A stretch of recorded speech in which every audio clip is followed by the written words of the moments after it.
She came to surprise him with the greatest news of their lives. Instead, she watched another woman walk out of her husband's hotel suite, adjusting his shirt, wearing his smile. Elena Voss didn't scream. She didn't cry.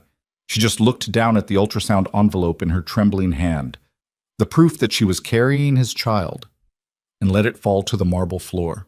She walked away without saying a single word. And the most feared man on the East Coast never even knew she was there. This is the story that nearly destroyed everything and cost one man his soul to get it back. Before we go further, if you're new here, hit that subscribe button right now and turn on notifications, because stories like this one don't come twice. Drop a like and tell me in the comments, what city or country are you watching from? I want to see exactly how far this story has traveled. Now, don't you dare leave, because what happens next will break your heart before it puts it back together.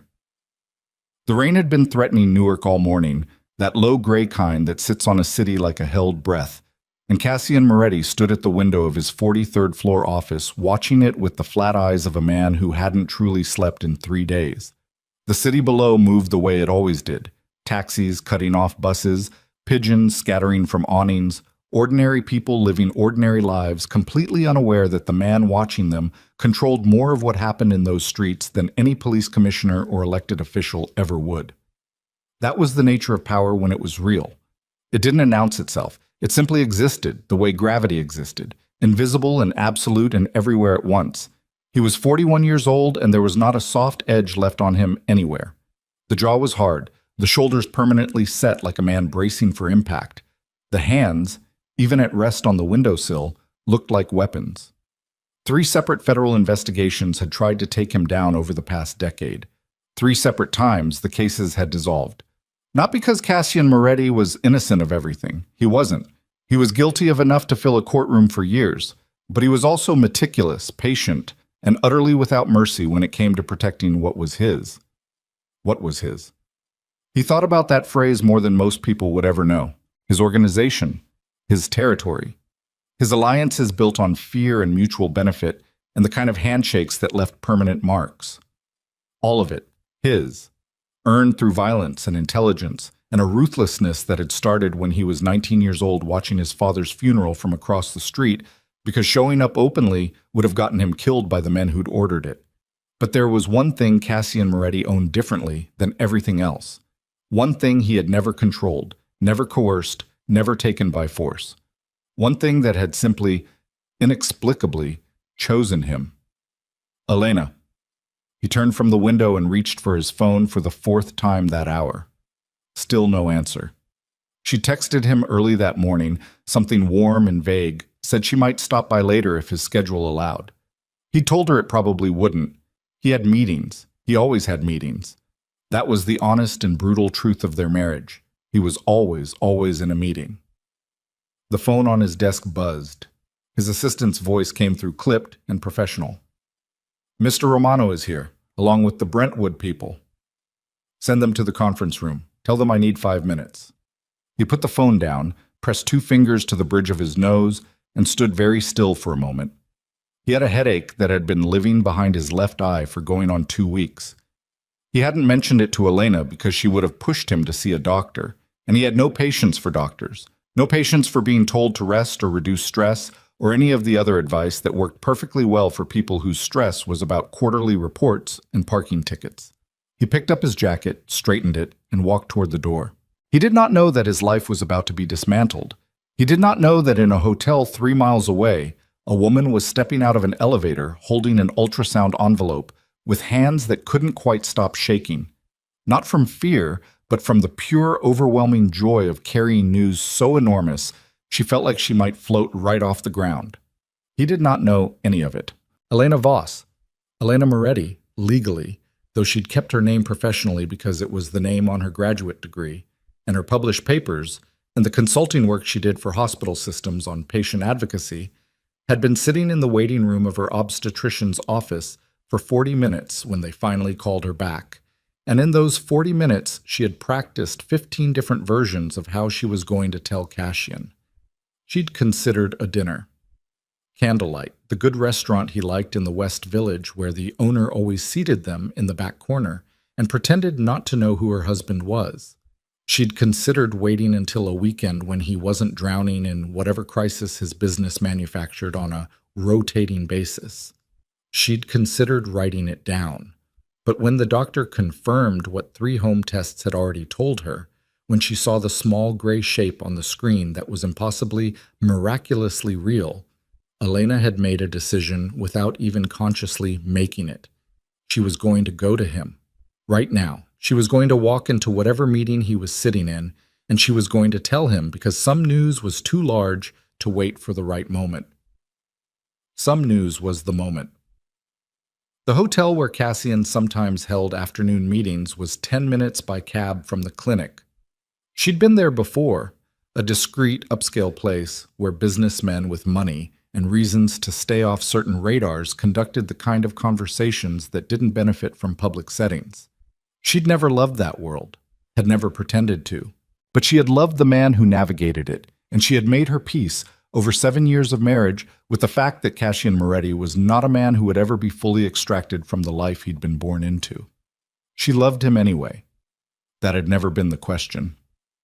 The elevator doors opened on the 14th floor, and she stepped out, holding the envelope against her chest, and she was already smiling, already running through his face in her imagination, trying to picture the exact second it would register, the exact way those guarded eyes would go soft in that rare private way they only ever did around her. When she heard the suite door at the end of the corridor open, she stopped. Not because of the door, because of what came through it. The woman was tall, expensive-looking in the particular way of women who made a profession of appearing effortless. Hair undisturbed, dress unrumpled except for one thin strap that had drifted slightly off a shoulder.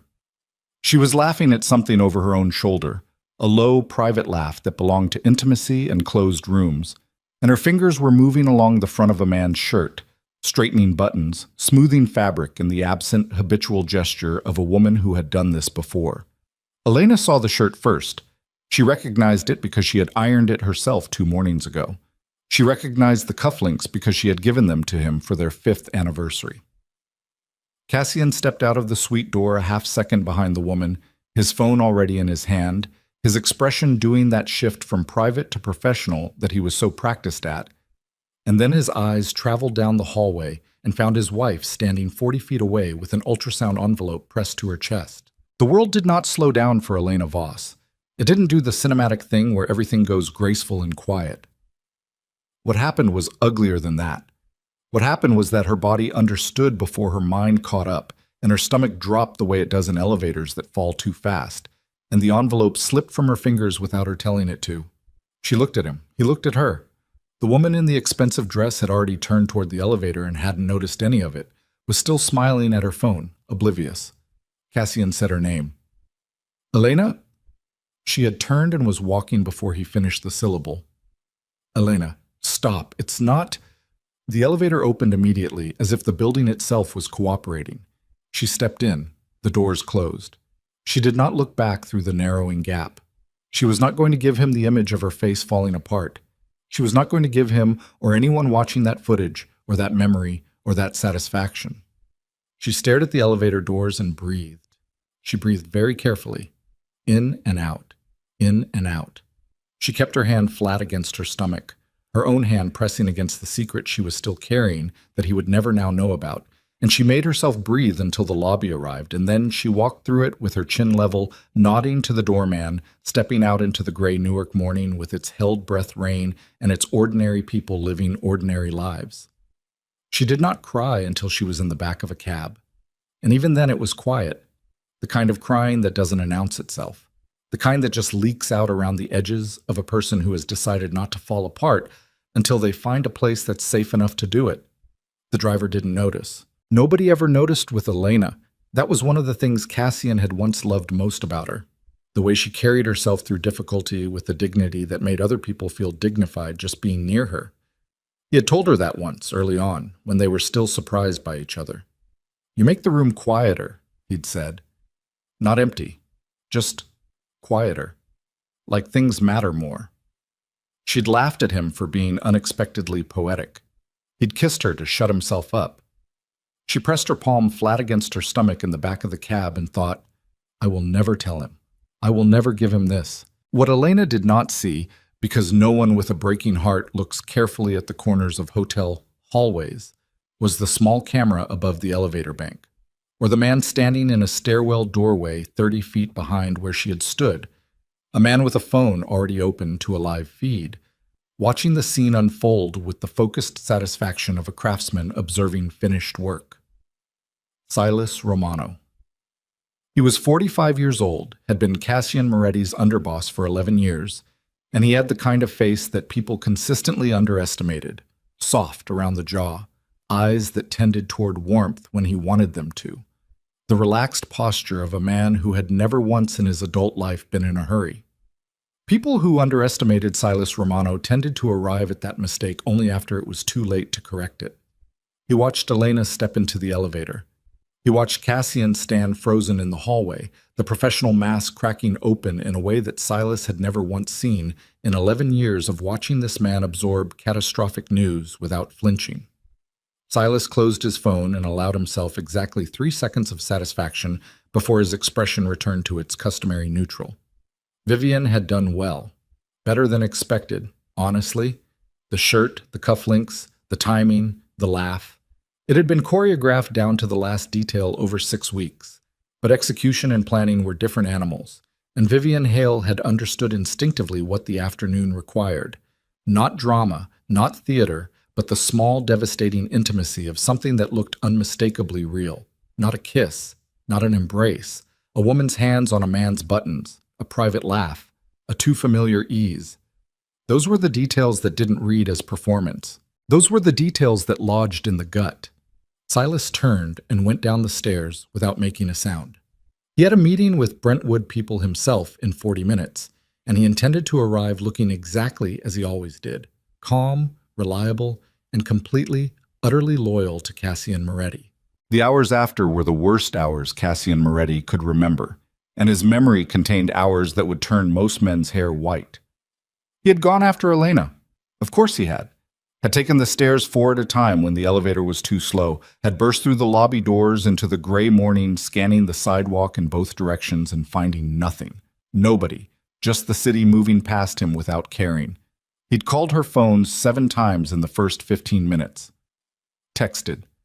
Had one of his men run the cab company cross-references to figure out which vehicle had pulled from the hotel entrance at that specific minute. The cab had dropped her at their apartment building. She'd been inside for 6 minutes before the doorman watched her come back down with a rolling suitcase and get into another cab. The doorman had not thought to stop her or ask where she was going because Elena Moretti was not a woman who required management, and he had not known that her husband was going to be calling every contact he had within the hour trying to locate her. By evening, she was gone. Cassian sat in their apartment, his apartment, he supposed, with a bleak accuracy that felt like touching a wound, and looked at the life they had built in the accumulated evidence of it. The books doubled up on shelves because they'd run out of room. The coffee mugs in mismatched pairs. The small framed photograph on the entryway table that she'd taken herself. The 2 of them on a pier somewhere in Maine 3 summers ago, before everything had gotten so complicated. Both of them squinting into the sun and laughing at something off camera that he could not now remember. He sat, and he did not drink, and he did not call anyone, and he did not allow himself to do anything that felt like grieving, because grieving was for situations that were over, and this was not over. This was a misunderstanding the size of a building that he was going to dismantle piece by piece until she understood what she had and had not seen. His phone buzzed, Silas's name on the screen. Boss, heard things went sideways today, whatever you need. Cassian stared at the message for a long moment. I'm fine, he typed back. Handle the Brentwood debrief. I'll be in tomorrow. He put the phone face down on the table. He looked at the photograph on the entryway table. He said her name once, quietly, to no one in the empty apartment. And then Cassian Moretti, the most feared man on the East Coast, sat down on his own kitchen floor with his back against the cabinets and his hands hanging between his knees. And he stayed there for a long time while the city ran its ordinary operations 12 floors below, completely indifferent to the fact that something had just broken in the man who'd spent 20 years believing he could control the conditions of his own life. He was still sitting there at 2 in the morning when his phone buzzed again. This time it wasn't Silas. It was one of his logistics men, a careful, precise man named Terrio who didn't call after midnight unless the news was the kind that couldn't wait. "We lost the dockside shipment," Terrio said. "All of it. And Marchetti is in the hospital. Someone took him outside his building an hour ago. It's bad, boss. It's real bad." Cassian closed his eyes. He pressed the phone to his ear and made himself stand up. "I'll be there in 20 minutes, he said. His voice was level. His face was controlled. He put on his jacket, checked his weapon by habit, and walked to the door. He paused with his hand on the knob. In the entryway table's small drawer underneath a takeout menu and a dead AA battery and the accumulated small debris of a shared life was a piece of paper he didn't know existed. The ultrasound printout, which Elena had tucked inside the drawer 3 months ago when she'd had a preliminary scan, meaning to save it for when the results were confirmed, meaning to show him at the right moment. He didn't open the drawer. He walked out. The door closed. And somewhere 3 states north, in a bus station that smelled of floor cleaner and vending machine coffee, Elena Voss sat in a plastic seat with her suitcase between her feet and one hand pressed flat against a belly that would soon begin to show, and she made herself look forward instead of back. She was done looking back. She had made her decision. The child was hers, and hers alone, and she was going to protect it from a world built on betrayal, starting with the man she had once trusted more than her own heartbeat. What Elena didn't know, what neither of them knew as the distance between them grew with every passing hour, was that somewhere in the city they'd both just left, a man with a warm face and patient eyes was sitting in a restaurant booth, reviewing surveillance photographs and smiling the careful, private smile of someone whose plan was proceeding exactly on schedule. And the plan was only beginning. The dockside warehouse smelled the way bad news always smelled, like diesel fuel, river water, and the particular metallic undertone of spilled blood that no amount of industrial cleaning ever completely removes.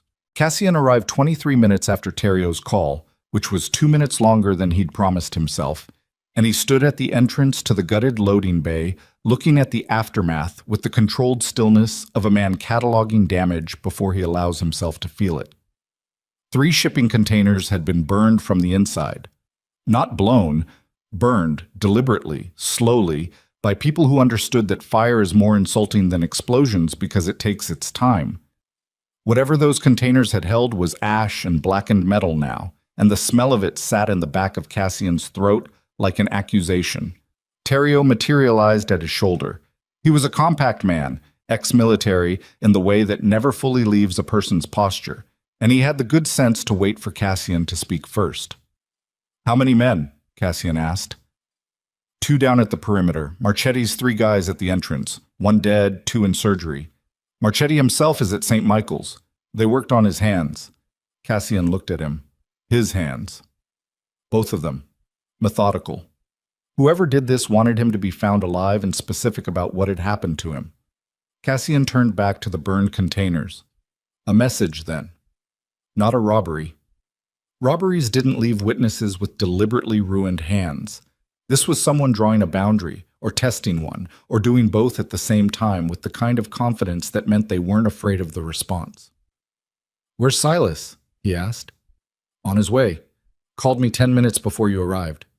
Something small and instinctive moved through Cassian's chest at that, a ghost of a thought that he didn't fully form because he had no evidence for it, and he had spent 20 years training himself not to act on incomplete information. He filed it away into the back of his skull, where he kept things that needed more time, and walked further into the warehouse.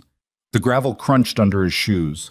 Somewhere a door was open to the river, and the gray pre-dawn wind moved through the space, carrying the smell of the Passaic along with everything else. He crouched down near a scorch mark and looked at the pattern of it without touching anything. Professional. Whoever set these fires knew exactly what they were doing. He stood back up when he heard Silas's footsteps behind him. That particular loose-jointed walk, unhurried, that was as familiar to Cassian as his own reflection. "Hell of a night," Silas said. "Yeah." "You holding up?" Cassian looked at him, just looked for a moment, in a way that made Terrio take a small step back without consciously deciding to. "Don't," Cassian said. "I'm asking as you're—" "I know what you're asking. Don't." He turned back to the containers. I want to know who had access to the manifest for this shipment. Full list. Everyone from origination point to here. That's a long list. Then start working on it tonight. Silas nodded, slow and agreeable. Consider it done. He came to stand beside Cassian, both of them looking at the ruins, and he said quietly, as if thinking aloud, "Heard about Elena." The muscles in Cassian's jaw did something complicated. "Not tonight," Cassian said. "I'm just saying, if you need—" "Silas?" The word was flat and final, the verbal equivalent of a door slamming. "Not tonight." A beat of silence. Silas put his hands in his pockets and looked at the burned containers with the expression of a man accepting a reasonable instruction. "Of course," he said. "Of course, boss." Elena had been on a bus for 4 hours before she slept, and when she slept it was the bad kind, shallow and full of images that weren't quite dreams, more like her own memory running through the same 10 seconds on a loop she couldn't stop. The hotel hallway, the open door, the shirt she'd ironed herself, the laugh. She woke up with her cheek against the cold bus window and her hand already on her stomach, which was the thing her body did now without asking permission. Protect. That was the only instruction running in her nervous system anymore. Protect. The bus was passing through some stretch of Pennsylvania highway where the trees pressed close to both sides of the road and the sky was just starting to go pale at the eastern edges. She looked at it without really seeing it, did the math in her head. She had the emergency account, her own, in her own name, that she'd maintained since before the marriage because her mother had told her, always have a door you can open yourself. She had some clothes, she had her laptop, she had the ultrasound envelope, which she'd picked up off the marble hotel floor on the way out, some mechanical protective instinct operating below the level of conscious thought. Because even in the worst moment of her life, she hadn't been able to leave that image of her child on a hotel hallway floor. She pressed her forehead against the window. She thought about calling her sister in Portland and dismissed it. Cassian knew about her sister. He liked her sister. He'd spent Thanksgiving at her sister's house 2 years running and knew the address by heart. She thought about calling the one colleague she genuinely trusted, a woman named Priya who ran patient advocacy for a hospital system in Boston, and dismissed that too. She wasn't ready to explain. She wasn't ready for anyone's compassion yet because compassion would undo her and she needed to stay intact long enough to figure out where she was going. The bus passed a sign. Allentown, 14 miles. Elena closed her eyes. She did not pray. She did not bargain. She just breathed, one breath at a time, the way she'd taught herself to breathe through the early pregnancy nausea, the way she'd learned to breathe through 7 years of loving a man who operated in a world that ran on controlled violence and strategic silence. She was very good at breathing through things. What she was not prepared for, but what nobody prepares you for, is the specific grief of loving someone completely while simultaneously knowing you are finished with them. It is not clean. It does not arrive as relief or resolution. It sits in the body like something swallowed wrong, that catches in the chest every time you try to breathe normally. She'd been in love with Cassian Moretti since she was 32 years old, and he was the most complicated man she had ever encountered in her life, and she had gone into it with her eyes open, knowing what he was and what his world contained, and she had spent 7 years believing that what they had was the realest thing in either of their lives. That was the part that kept catching. Not the betrayal, exactly. The waste of it. Back in Newark, the next 72 hours moved through Cassian's world like a slow-motion demolition. He slept 3 hours on the couch in his office, showered in the executive bathroom down the hall, and went back to work with the mechanical focus of a man operating on discipline rather than any particular desire to function. 2 of his longest-standing business partners pulled out of a pending negotiation without explanation. A contract that had been in final stages dissolved overnight.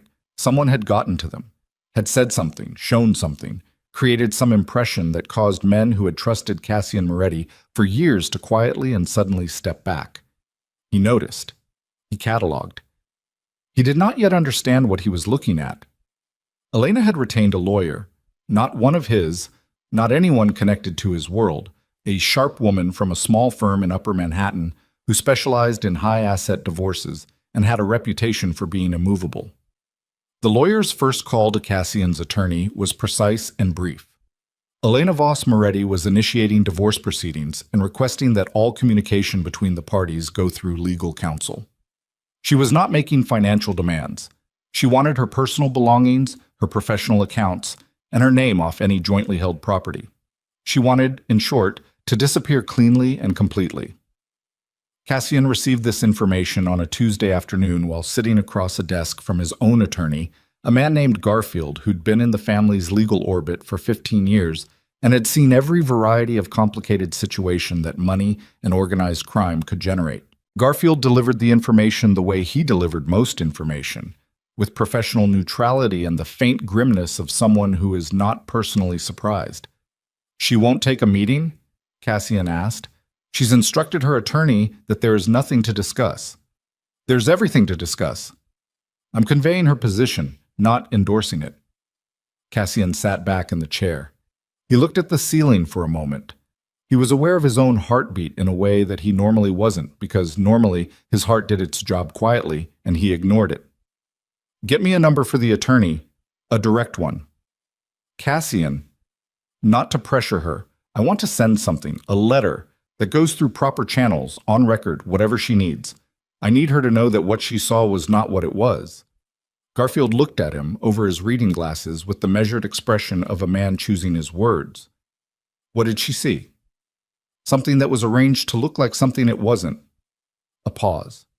Garfield took off his glasses, set them on the desk, and looked at Cassian with something close to candor. "Do you have any evidence of that?" Cassian's jaw tightened. "I'm working on it." "Then I'd suggest working faster," Garfield said, not unkindly. "Because her attorney filed the initial paperwork this morning." The paperwork arrived at the apartment, his apartment, still smelling of her presence in the way of spaces that a person has recently and permanently vacated. 3 days later.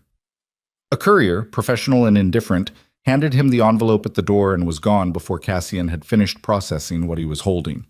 He stood in the entryway and opened it at the small table where the framed photograph still sat, read through the legal language with the unhurried attention of a man who'd been reading contracts designed to obscure their own intentions for 2 decades. The language was standard: asset division, dissolution of marital residence, severance of jointly held financial instruments. At the bottom, in a section he had to read twice, was a paragraph about a bank account he hadn't known existed. A personal account in Elena's name that had been opened 6 years ago and maintained separately from all marital finances. It had been emptied 8 days ago, the day she left. He lowered the papers. She had always had a door she could open herself. He hadn't known that, hadn't known she'd thought it necessary to have one. And something about that, the quiet, practical, years-long preparation for an exit, hurt in a way that the paperwork itself didn't, because it meant some part of her had always known she might need to leave, had always held that possibility somewhere in the back of a practical mind, the way sensible people kept emergency supplies in a basement. He put the papers on the table face down. He picked up his phone and called a number he used for situations where official channels were inadequate. "I need a locator," he said when the call connected. "Personal, discreet. The subject is—" He stopped, corrected himself with the particular control of a man who is aware of what he's doing even when it costs him. "The subject is someone important. I need her found so I can make sure she's safe. That's all. Found and confirmed safe. You don't approach, you don't make contact, you call me." He ended the call. He sat down in the kitchen chair that had always been Elena's preferred one. She liked the angle to the window. And put his elbows on the table and pressed his hands against his face and stayed that way for 60 seconds by the kitchen clock, allowing himself exactly that long to feel the full weight of how badly everything was falling apart. And then he removed his hands and stood up and went back to work. Silas Romano, during this same period, was busy. He was busy in the way of men who are constructing something complex under time pressure, precise, focused, and allergic to improvisation. The warehouse attack had been his work, executed through 3 different intermediary layers that would take Cassian's people months to trace back through, if they ever did. The withdrawal of the business partners had been easier.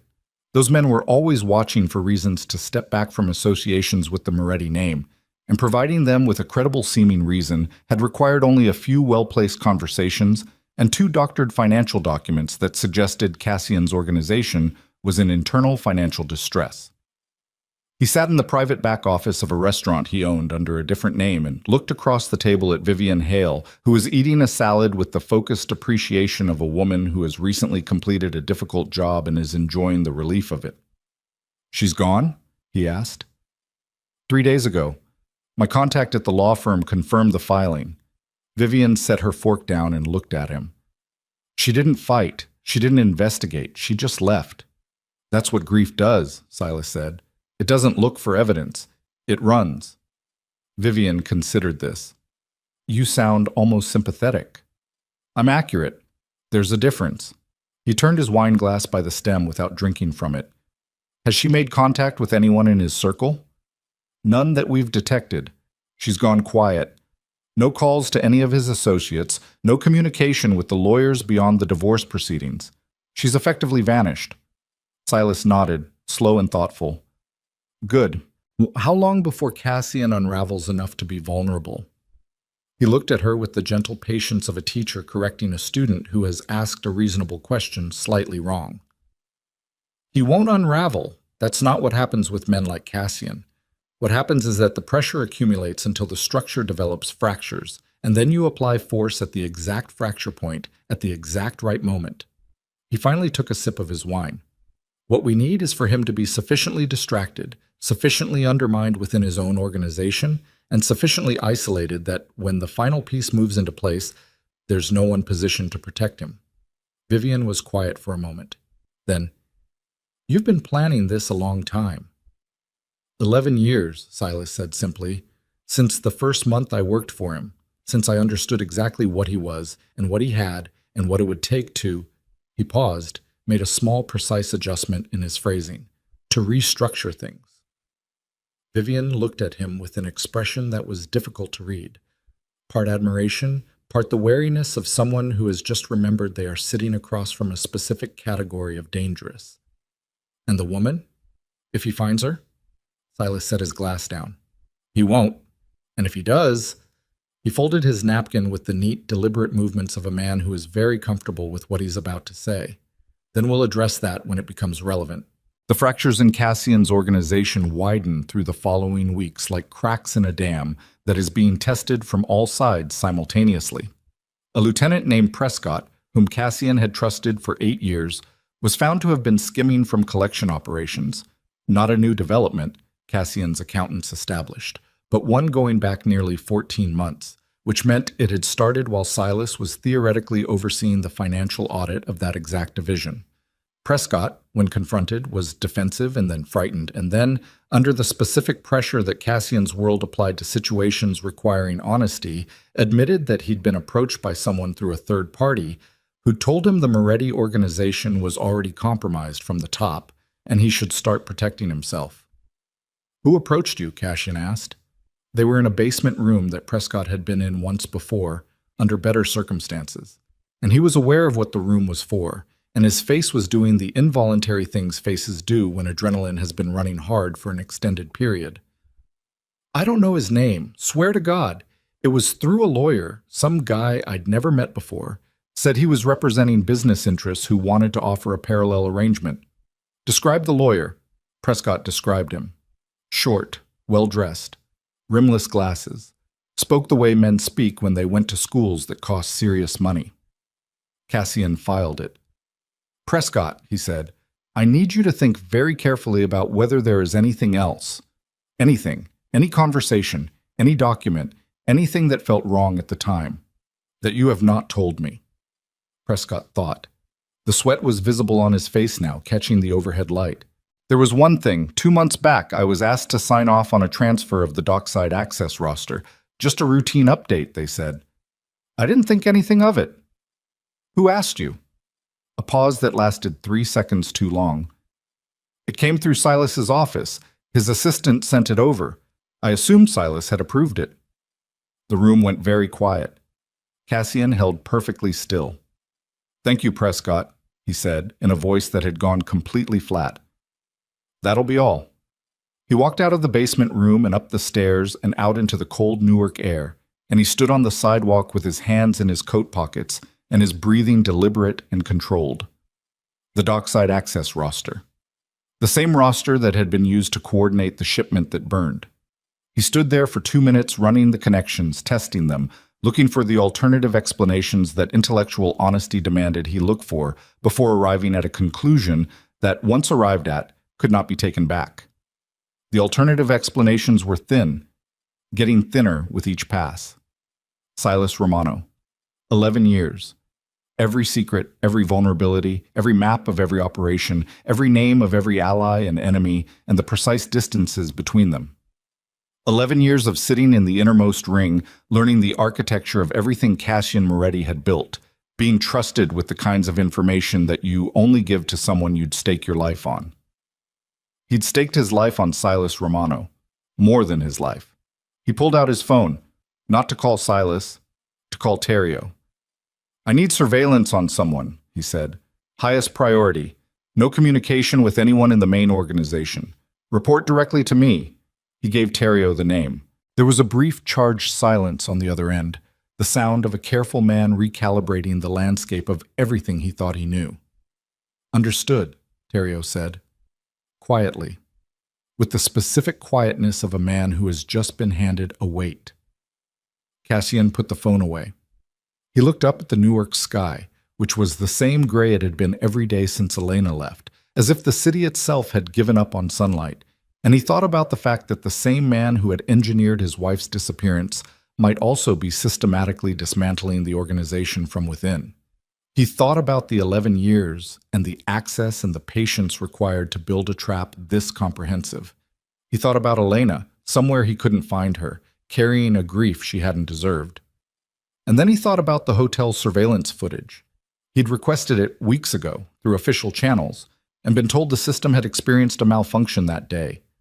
A 40-minute gap in recording that covered the exact period when Elena had stepped off the elevator. He'd accepted that at the time.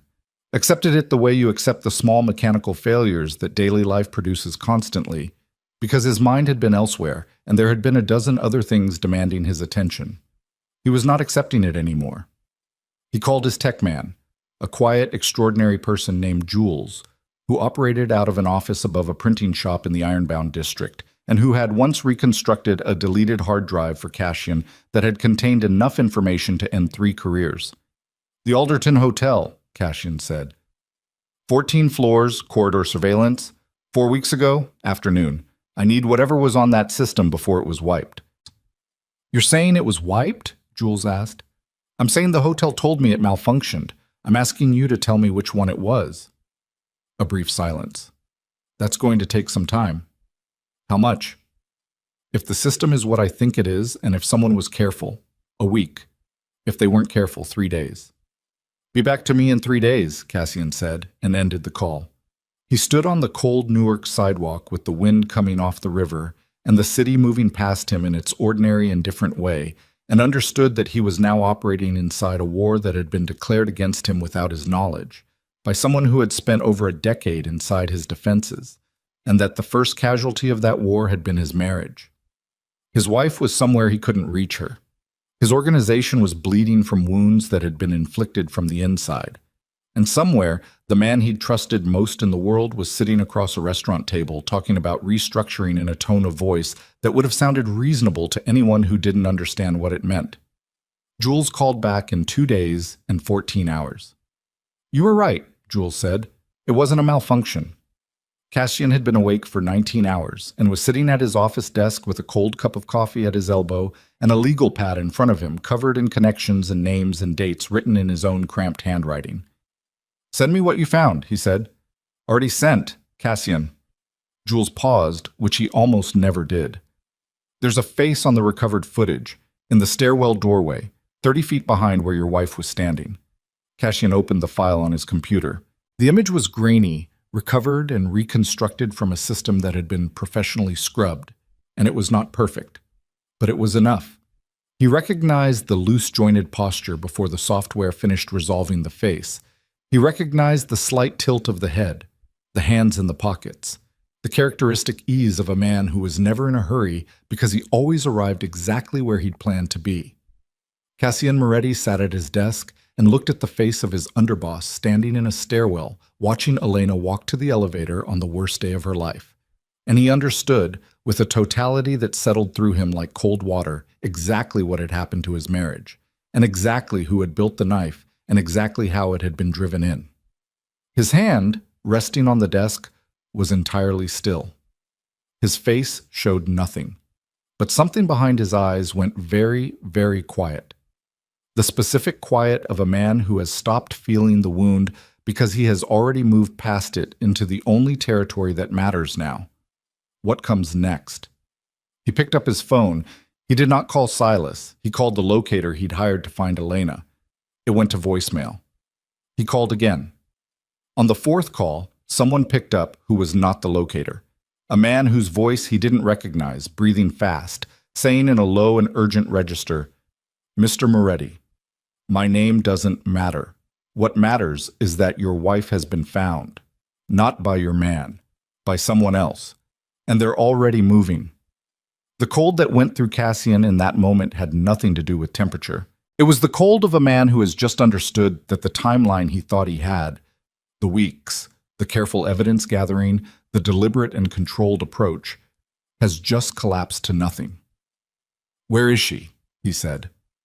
The voice on the phone gave him an address, a coastal town, a small hotel above the water, 300 miles away.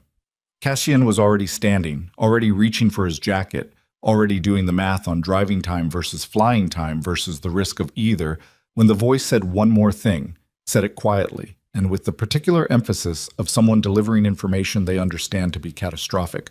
"Mr. Moretti, she's very pregnant. You need to move now." The phone dropped away from his ear. He stood in his office with the city spread out below him in all its ordinary indifference, and understood that everything he'd thought he was fighting for, the organization, the reputation, the careful reconstruction of what had been destroyed, none of it was what he was actually fighting for. He had been fighting for the wrong things. He moved, he drove. Not flew, drove. Because flying meant airports, and airports meant names on manifests, and names on manifests meant Silas knowing where he was going before he got there. And that was a variable Cassian could no longer afford. He took the black sedan himself. No driver, no escort.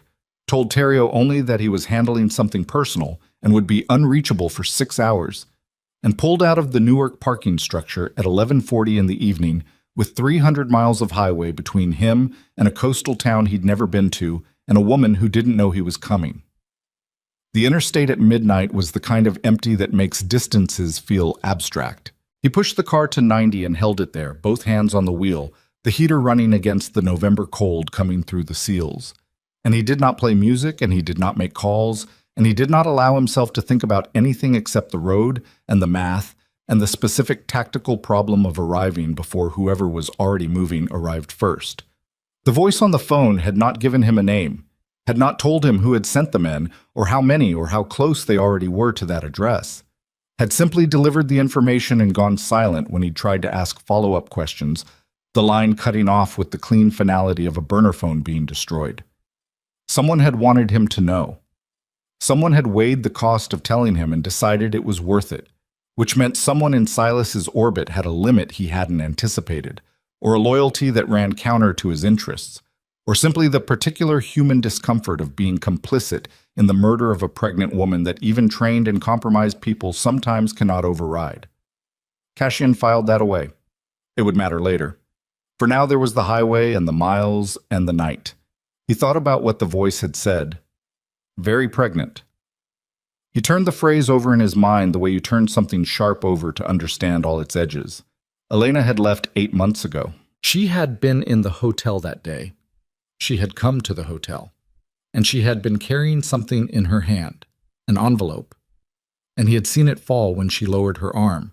And he had not understood what it was because his mind had been consuming itself on the image of Vivian Hale's hand on his shirt buttons and the expression on his wife's face. And he had not. He had not let himself. He pressed his foot harder on the accelerator. The speedometer touched 102. He breathed through his nose and made himself do the arithmetic he'd been refusing to do for 8 months. She'd left in early March. She was visibly pregnant now, per the voice on the phone, per the locator's last report before someone else had picked up his phone. That meant the pregnancy had existed in March, had existed on the day she came to the hotel. She had come to tell him. She had come with the envelope, which he now understood, with a certainty that didn't require confirmation, had been an ultrasound. And she had stepped off that elevator ready to give him the best news of both their lives.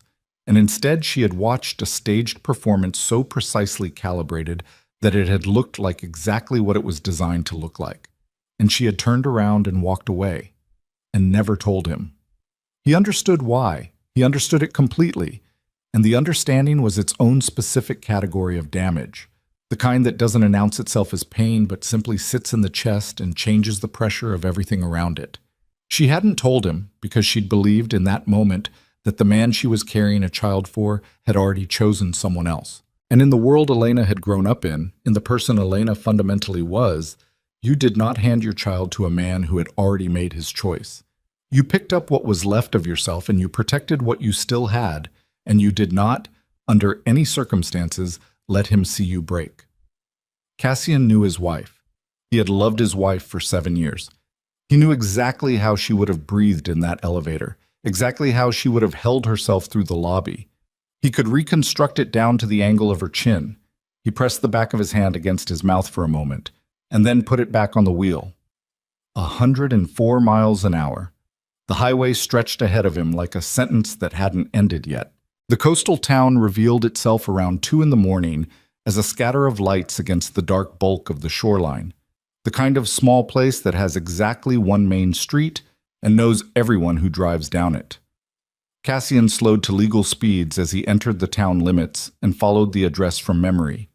He'd repeated it to himself 40 times during the drive, a mnemonic habit from his early years when writing things down was dangerous.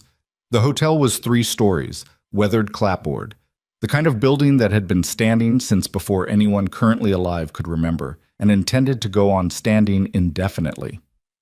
A lamp burned in the lobby window. The parking lot held 4 cars and a van with a surf shop logo on the side. He parked on the street half a block down and sat for a moment looking at it. The street was quiet. No vehicles that read wrong, no figures in parked cars, no subtle wrongness in the arrangement of shadows. But that was the problem with professionals. They were supposed to look like nothing. He got out of the car. He had a weapon at his back and another at his ankle and 40 years of accumulated instinct that had kept him alive through situations considerably more dangerous than a quiet coastal street at 2 in the morning, and he moved down the sidewalk at a pace that was neither hurried nor casual, the pace of a man with a specific destination who sees no reason to draw attention to the fact. The front door of the hotel was unlocked, a small desk in the lobby with nobody behind it. Night staff either asleep in the back or making rounds. He found the register on the desk, turned it, scanned the names until he found one that was almost right. Elena Voss. Her maiden name. Not her married name, not an alias, just the name that had been hers before him, which told him something about the state of mind she'd been in when she checked in. Room 214, second floor. He took the stairs. The staircase was narrow, the carpet runner worn thin down the middle, the overhead light doing minimal work. His footsteps were silent by habit. He came out onto the second-floor corridor and stopped for 3 full seconds, reading the space. A window at the far end. 4 doors on each side. The smell of ocean salt coming through the building's old bones. Room 214 was 4 doors down on the left. He walked to it.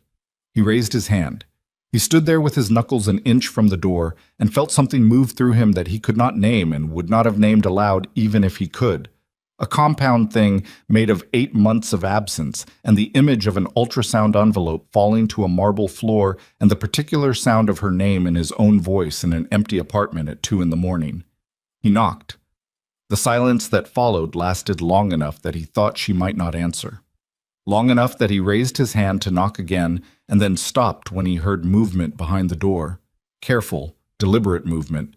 The sound of someone who does not open doors at 2 in the morning without first understanding who is on the other side. Who is it? Her voice. Through the door. Flat and controlled and not afraid because Elena Voss had never been afraid of what she couldn't see. His throat did something unexpected. "It's me," he said. The silence on the other side of the door was a different quality now. It had weight in it. "Cassian?" Not a question. A recognition with a hard edge on it, like something being picked up that you know is going to cut you. Elena, I need you to open the door, please. I know you have no reason to. I know that. But there are people coming to this address tonight, and I need you to let me in right now. Another silence. He could feel her on the other side of the door, could feel the particular quality of her stillness, the way she would be standing with her hand near the lock but not on it, processing every variable. How did you find me? She said. I'll explain everything, every single thing, but Elena, please, right now I need... The door opened.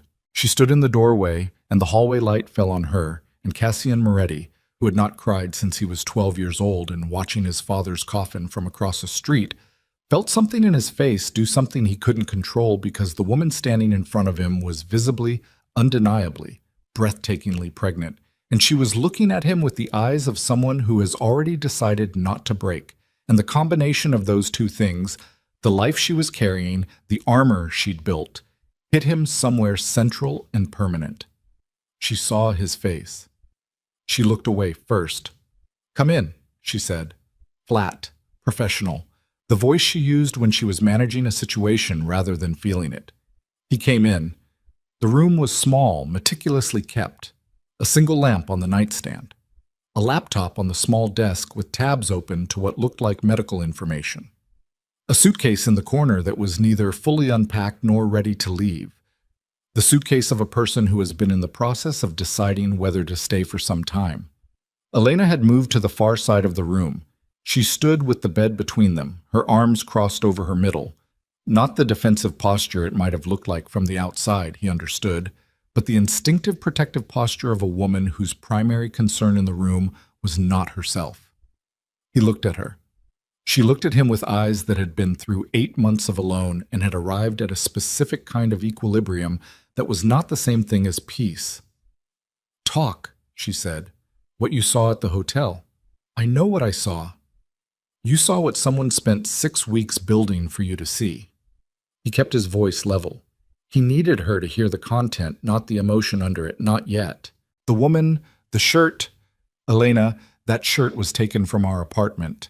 The cufflinks you gave me were taken and returned. Vivian Hale was paid $2 million to spend 45 minutes in that suite and walk out that door at the precise moment you stepped off the elevator. She said nothing. Her face did not change. The hotel surveillance was wiped. I had it reconstructed.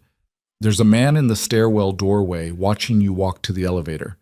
I know who he is. I know who built this. Cassian. Her voice was very quiet. Do you understand how that sounds? I know how it sounds. It sounds like every man who's ever been caught saying, I know what it sounds like. He took a step forward and stopped himself. I know. I am not asking you to believe me on my word. I have the footage. I have documented evidence of wire transfers to Vivian Hale. I have a paper trail connecting... Stop. She put her hand up, flat, the gesture she used when a conversation was moving faster than she could process.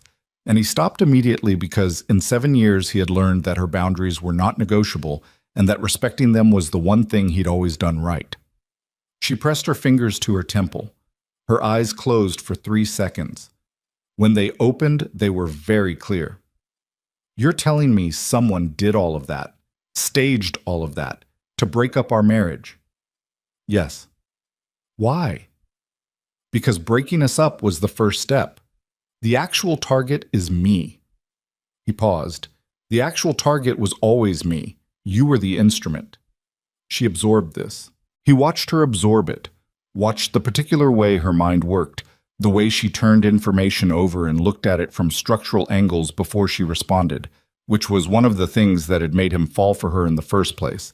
This woman who thought before she spoke in a world where everyone around him operated on impulse. Who? She asked. He told her. She went very still. Silas, she said. Yes. Silas, who came to our wedding, who sat at our table at Christmas, who called me after my mother died and stayed on the phone for an hour. Yes. The sound she made was not a cry and not a laugh. It was the sound of someone recalibrating the past against a new map and finding that every remembered landmark is in the wrong place. She sat down on the edge of the bed, slowly, the careful movement of a woman in the final stage of pregnancy navigating physical space, and she put both hands on her stomach and looked at the floor. "How long?" she said. "How long has he been—" "I don't have the full picture yet. What I have is enough to know he has people coming here tonight. That's why I drove. That's why I'm here." He crossed to her then, closed the distance, went down on one knee in front of her so their eyes were level and she didn't have to look up at him, which was an instinctive thing he did without planning it. And he said, "I have to get you out of here, right now, and I have to know that you understand. I need you to understand that I did not betray you. I have never once in 7 years looked at another woman. You are the only thing in my life that I have never lied to." She looked at him. Her eyes were doing something complicated that he couldn't read, which was unusual because he could almost always read Elena. "The baby," she said. "I know. You know. I figured it out on the drive, the envelope. I should have— Elena, I should have— Don't." Her voice cracked on the word, just slightly, the first crack in the surface of all that careful control. "Don't you dare apologize for that right now. Not right now." She pressed the back of her hand to her mouth for a moment. "How many people are coming?" He didn't know the exact number. He told her so. "But we leave now before they arrive. I have the car on the street. I have—" The window at the far end of the room exploded inward. Not glass breaking from a stone. The specific concussive implosion of a window hit by something traveling at velocity. And the sound of it went through the small room like a physical blow. And Elena was already moving, already off the bed and toward the interior wall. The deep instinct of a woman who had spent 7 years in proximity to violence and had absorbed more about surviving it than she'd ever acknowledged. Cassian was up and moving before the glass finished falling. He got to her, got his body between her and the window, and said into her ear, "Stay low. Stay behind me. Don't stop moving no matter what you hear." She grabbed his arm. Her grip was ferocious. "Cassian, I've got you." He looked at her for exactly 1 second, which was all either of them could afford. "I've got you. Move."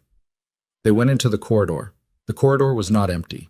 2 men at the far end by the stairwell, moving fast and with the compressed efficiency of trained professionals. One of them saw Cassian, and the other saw Elena, and for a fraction of a second the arrangement of the scene was being processed, and Cassian used that fraction of a second the way he'd been using moments like it since he was 19 years old, throwing himself forward and to the left so the angle changed, and they were no longer between him and a clean line to the window at the corridor's opposite end.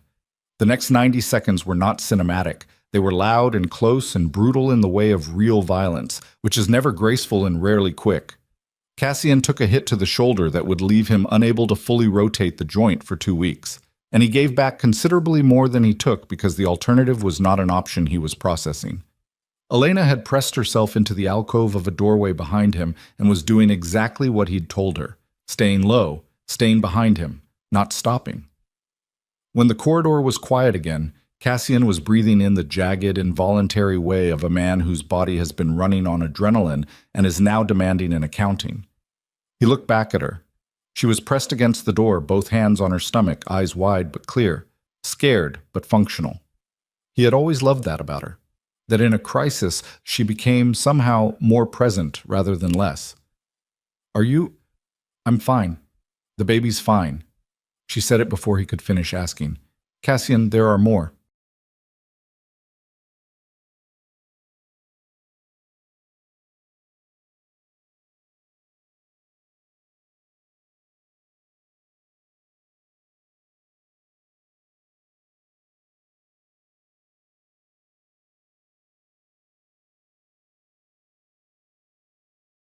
"Downstairs. I heard them before you knocked." He'd heard them too. 3 sets of footsteps at minimum on the floor below, moving in the coordinated pattern of people who know the building's layout, which meant they'd been here before or had plans. "Back staircase?" he asked. "End of the hall. There's a door to the kitchen and a service exit to the parking lot." He looked at her. "You scoped the exits." "I've been living in your world for 7 years," she said. "Move." They moved. The back staircase was narrow and dark, and they went down it fast, Cassian slightly ahead with his hand back to keep contact with her arm, and they came out through a swinging kitchen door into a space that smelled of commercial cleaner and cold grease. The service exit was a steel door with a push bar. He went through it first. The parking lot behind the hotel was dark, lit by a single overhead fixture at the far corner, and for 3 seconds it appeared to be clear. Then a figure stepped from the shadow of a delivery truck parked along the rear fence, and Cassian recognized, with a specific and nauseating clarity, that this was not one of Silas's hired men. This was Silas. He was in a dark coat, hands in his pockets, and he looked exactly as he always looked, unhurried, warm-faced, completely at ease. The ease of a man who had arrived at a place he'd been moving toward for 11 years and found it exactly as he'd imagined. "Cassian," he said, as if they were meeting for coffee, as if 11 years and 2 bodies in a hotel corridor and a pregnant woman standing in a parking lot at 2 in the morning were just the current coordinates of a conversation that had no particular urgency. Cassian stopped. Elena's hand tightened on his arm. "Step away from her," Silas said. "This doesn't have to be complicated. Walk away. The organization passes to me, the liability disappears with it, and she—" He glanced at Elena with something that was almost genuine regret. "She goes somewhere quiet and raises the child away from all of this, which, honestly, is better than what she'd have if she stayed in your orbit. You know that's true." "You had men sent to kill her," Cassian said. His voice was completely flat. "I had men sent to relocate her. The child is Moretti blood. I'm not—" "Don't!" Cassian's voice dropped to something below flat, into a register that the men who'd worked with him longest knew to recognize as the specific precursor to irreversible action. "Don't tell me what you are and aren't. I've been listening to what you are for 11 years, and I was too close to see it clearly. I'm not close anymore." Silas looked at him for a moment. The warmth drained out of his face the way warmth drains when a man stops performing it, and what was underneath was not cold exactly. It was simply accurate, the expression of a person who has decided to stop maintaining the fiction. "You should have stayed in Newark," Silas said. "If you'd stayed in Newark, this could have resolved itself cleanly. You'd have lost the organization, yes, but you'd have been alive. You'd have been alive, and eventually you might have found her, and you might have had some version of the thing you wanted." He tilted his head slightly. "Instead, you drove 300 miles in the middle of the night, and now you're standing in a parking lot, and I have 6 men in that building and 2 more at the vehicle you came in, and the math on this situation is— Cassian, you're an intelligent man. You understand the math." Cassian did understand the math. He also understood something that Silas did not, which was that Terrio had received a message 40 minutes ago with the name of this hotel, and Terrio was the kind of man who did not wait to be told twice what an emergency looked like. He needed 11 minutes. He needed 11 minutes, and he needed to keep Silas talking, which would normally be a simple task because Silas Romano had spent his entire adult life saying things that sounded like one thing while meaning another, and he had never once in Cassian's experience passed up the opportunity to be heard. "Tell me why," Cassian said. Silas blinked, a small, genuine surprise. "Why?" "You've been building this for 11 years. Inside my house, sleeping in my guest room, standing in my wedding photographs." He kept his voice level. Conversational, almost. "I want to know why." A beat. Silas looked at him with the expression of a man deciding how honest to be. He decided, apparently, on very honest, because this was the moment, and even the most controlled people have things they've been waiting to say. "Your father killed mine," Silas said. The parking lot was very quiet. "He ordered it," Silas continued, in the same tone of voice one uses to explain something straightforward. 1987. My father was working for your father's organization, and he found something he shouldn't have found, and he was removed because your father didn't leave problems in place. He removed them." He looked at Cassian. "I was 8 years old. My mother worked 2 jobs until I was 18. I came to your father's organization at 24, and I spent 6 years learning the structure before he died, and then I spent 11 years in your organization learning the rest." He paused. "I was patient." "You were patient," Cassian repeated. 11 years is a long time to be patient." 11 years is a long time to be patient, Cassian agreed. and his voice was doing the thing it did when he was holding the very center of himself completely still. And somewhere in those 11 years, you made a calculation that my wife was an acceptable casualty, that the child she's carrying was an acceptable casualty. And I need you to understand, Silas, that the man who made that calculation, whatever your reasons, whatever was done to your father, that man is not walking out of this parking lot making any further decisions about what is and isn't acceptable. Silas looked at him. For the first time in 11 years, something moved behind those warm, patient eyes that was not calculation. He reached into his coat pocket. The sound that came from the far end of the parking lot, from the direction of the street, was the sound of multiple vehicles arriving at speed without headlights, and Silas turned toward it with the reflexive alertness of a professional, and in the moment that his attention moved, Elena Voss, who had been standing at Cassian's side with both hands on her stomach and her breathing controlled and her eyes tracking everything in the parking lot with the focused attention of a woman who had already decided she was not going to be a victim in this story, reached into the pocket of her coat and produced the compact canister of pepper spray she'd been carrying every day for 8 months. She didn't hesitate. She was 4 feet from Silas when she used it.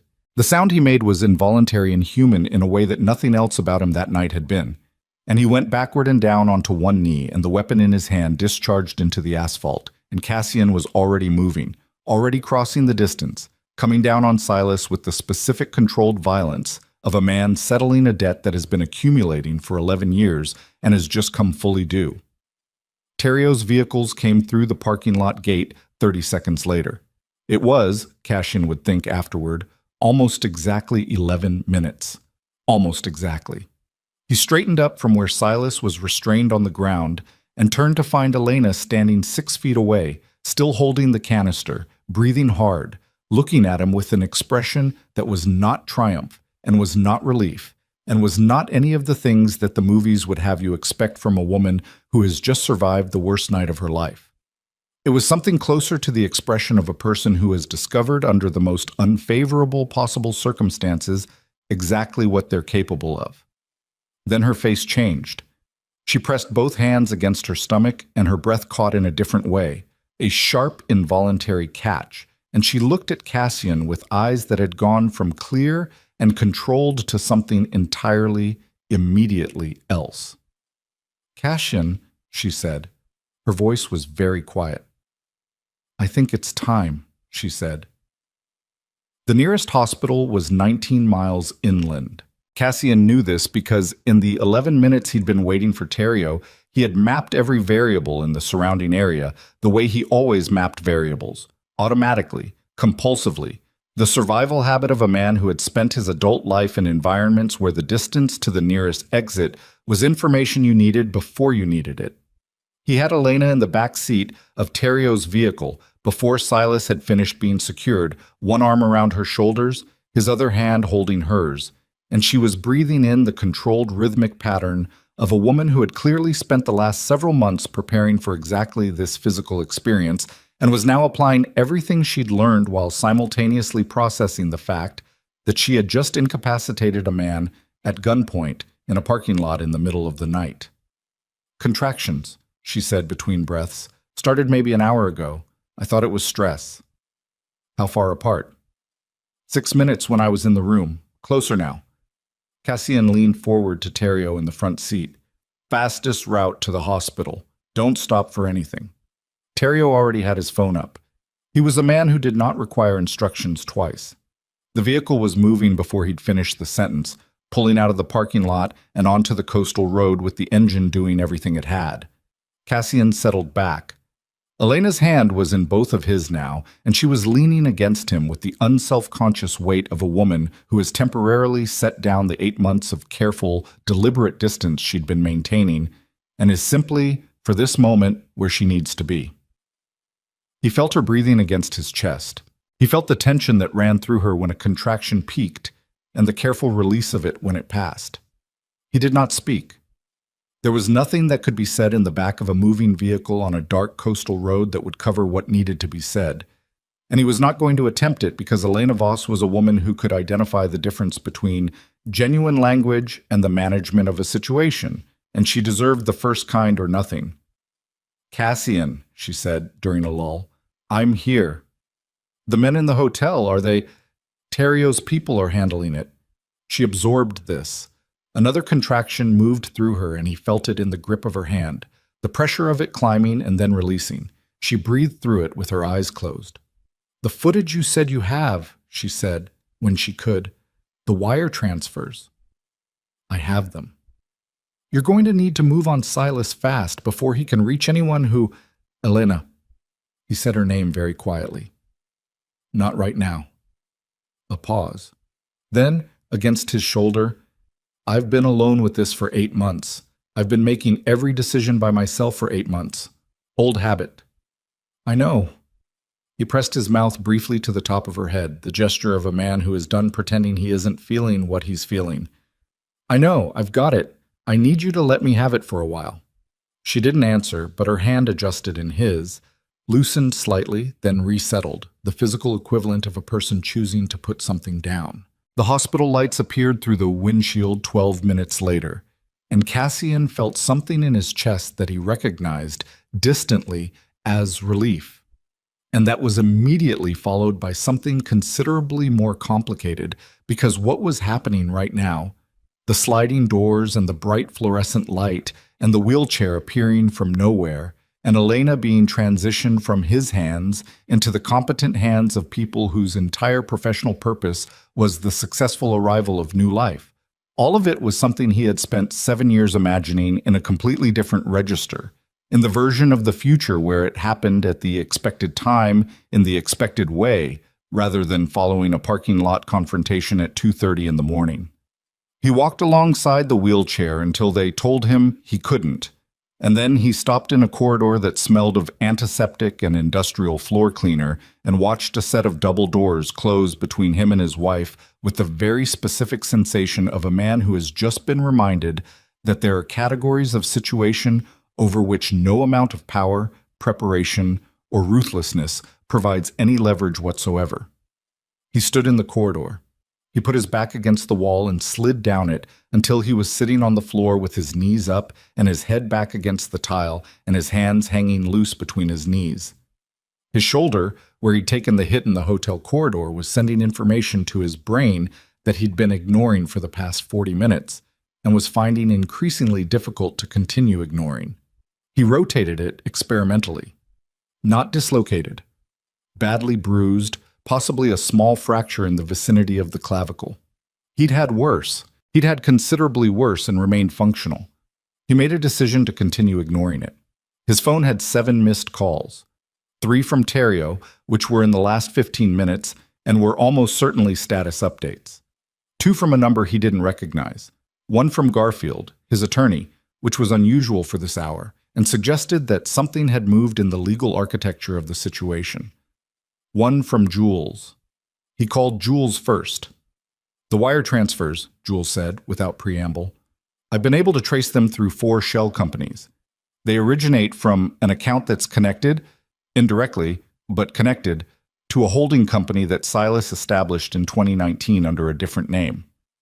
There's also something else. A pause that had weight in it. 2 months ago, someone filed amended divorce documents on your behalf. Not through Garfield, not through any attorney connected to your organization. The amendment was filed by a firm in Midtown that I've now connected to the same holding company. The documents indicated that you were waiving any right to contest the divorce and requesting immediate finalization. Cassian was very still on the hospital floor. I never filed any amendment. No, you didn't. Someone forged your signature on a legal document and filed it through a clean cutout specifically to make sure Elena had no reason to question the finality of the divorce, to make sure she understood it as your choice. Cassian closed his eyes. So she hadn't just seen the hotel hallway and left. She had then received what appeared to be legal confirmation that he wanted her gone, that he was actively, officially, in writing, choosing to end their marriage without contest or conversation. She had received documentation in his name that said, this is what he wants, there is nothing left to discuss. He thought about her in that bus station in Pennsylvania. The emergency account, the suitcase that was neither fully unpacked nor ready to leave. 8 months of building a life alone from the rubble of something that had been systematically demolished by a man who'd had 11 years to learn exactly which walls were load-bearing. "Jules," he said, "can you make the connection between the forged documents and Silas watertight?" "Within 48 hours? Yes." "Do it. Send everything to Garfield and to the federal contact I gave you last month. Everything. The surveillance footage, the wire transfers, the forged documents, the dockside access roster. All of it, simultaneously, so nothing can be intercepted before it lands." "Understood. Cassian. Silas has allies inside the federal system. At least 2 people in positions where they could slow this down." "I know who they are. I'm handling that separately." He ended the call. He called the unknown number. It rang once, and a woman's voice answered, low, precise, with the particular cadence of someone who has prepared what they're going to say. "Mr. Moretti, my name is Vivian Hale. I believe you've been looking for me." The corridor outside the maternity ward was very quiet. "I have," Cassian said. "I'm in the country. I came back 3 days ago. I want to make a statement, a full statement, on record, about everything I was asked to do and everything I was paid to do and everything I know about who gave the instructions." A pause. "I need something in return." "Tell me what you need." "Protection. Real protection. Not a wire transfer to a foreign account. Someone to guarantee that Silas Romano's people can't find me before I can testify." "You'll have it? You give your word that easily." "I give it once," Cassian said. "I don't repeat it. Where are you?" She gave him a hotel in Manhattan. He called Terrio immediately after and gave him the address and the name and the instruction to deploy the 2 most discreet and reliable men in his organization to that location in the next 45 minutes. Terrio asked no questions. Terrio had stopped asking questions approximately 6 years ago, having determined that the answers were consistently more complicated than the instructions, and that the instructions were always sufficient. Cassian put the phone in his pocket. He was still sitting on the hospital floor. He became aware slowly that the corridor was not entirely empty. A nurse had appeared at the far end and was looking at him with the practiced assessment of a medical professional evaluating a person sitting on an institutional floor at 3 in the morning, making determinations about whether this required intervention. He looked back at her. He was aware of how he looked. Dark coat, one shoulder sitting wrong, the particular quality of exhaustion that comes from adrenaline aftermath, a face that in the best of circumstances did not read as approachable. "I'm waiting," he said. "My wife is in there." The nurse looked at him for another moment. "There's a waiting room," she said, not unkindly, gesturing with her chin. "I know," he said. "I'm good here." She left him there. He appreciated that. At 4:17 in the morning, a different set of double doors opened on the other side of the building. Silas Romano had been transported by Terrio's people to a location that was not a police station and not a hospital, and had no official designation of any kind, a fact that Silas understood completely when he arrived there, and which informed the particular adjustment he made to his posture and expression as he was settled into a chair in a room that was clean, well lit, and contained nothing except 2 chairs and a table, and the understanding, implicit and absolute, that what happened in this room was entirely contingent on choices Silas was about to make. Across the table from him was a man named Brennan, who worked for Cassian in a capacity that had no official title and required a very specific kind of temperament, the kind that could conduct a prolonged conversation with a dangerous person in a confined space without any of the variables becoming unmanageable. Brennan put a recorder on the table. Silas looked at it. "Mr. Moretti would prefer a conversation," Brennan said. "He would prefer that you understand the current situation clearly before you make any decisions about how to proceed." Silas's eyes were red from the pepper spray, and his wrists were zip-tied to the chair's arms, and he had the controlled expression of a man who has run several scenarios in his head during the ride here, and arrived at a landscape that is not catastrophic if managed correctly. He was still running them. Cassian could see it, even on the feed from the small camera in the room's upper corner. That particular quality of concentration behind the eyes, the processor still working even when the situation surrounding it has deteriorated significantly. "Where's Moretti?" Silas asked. "Occupied," Brennan said. A flicker. Silas recalibrated. The woman. Mr. Moretti is occupied, Brennan repeated pleasantly. What he has asked me to convey to you is this. As of approximately 40 minutes ago, federal authorities received a comprehensive package of documentation connecting you to conspiracy, forgery, money laundering, and the ordering of violence against a civilian. That package is in the hands of people whose cooperation you have historically relied on, and whose cooperation has been, this is Mr. Moretti's phrasing, rendered unavailable by conversations he had earlier this evening. Brennan folded his hands on the table. He would like to know whether, given those circumstances, you would prefer to assist in completing the evidentiary record, or whether you would prefer to wait and allow the federal process to proceed without your input. Silas looked at the recorder. He looked at Brennan. He looked at the camera in the corner, which he had identified in the first 40 seconds of being in the room.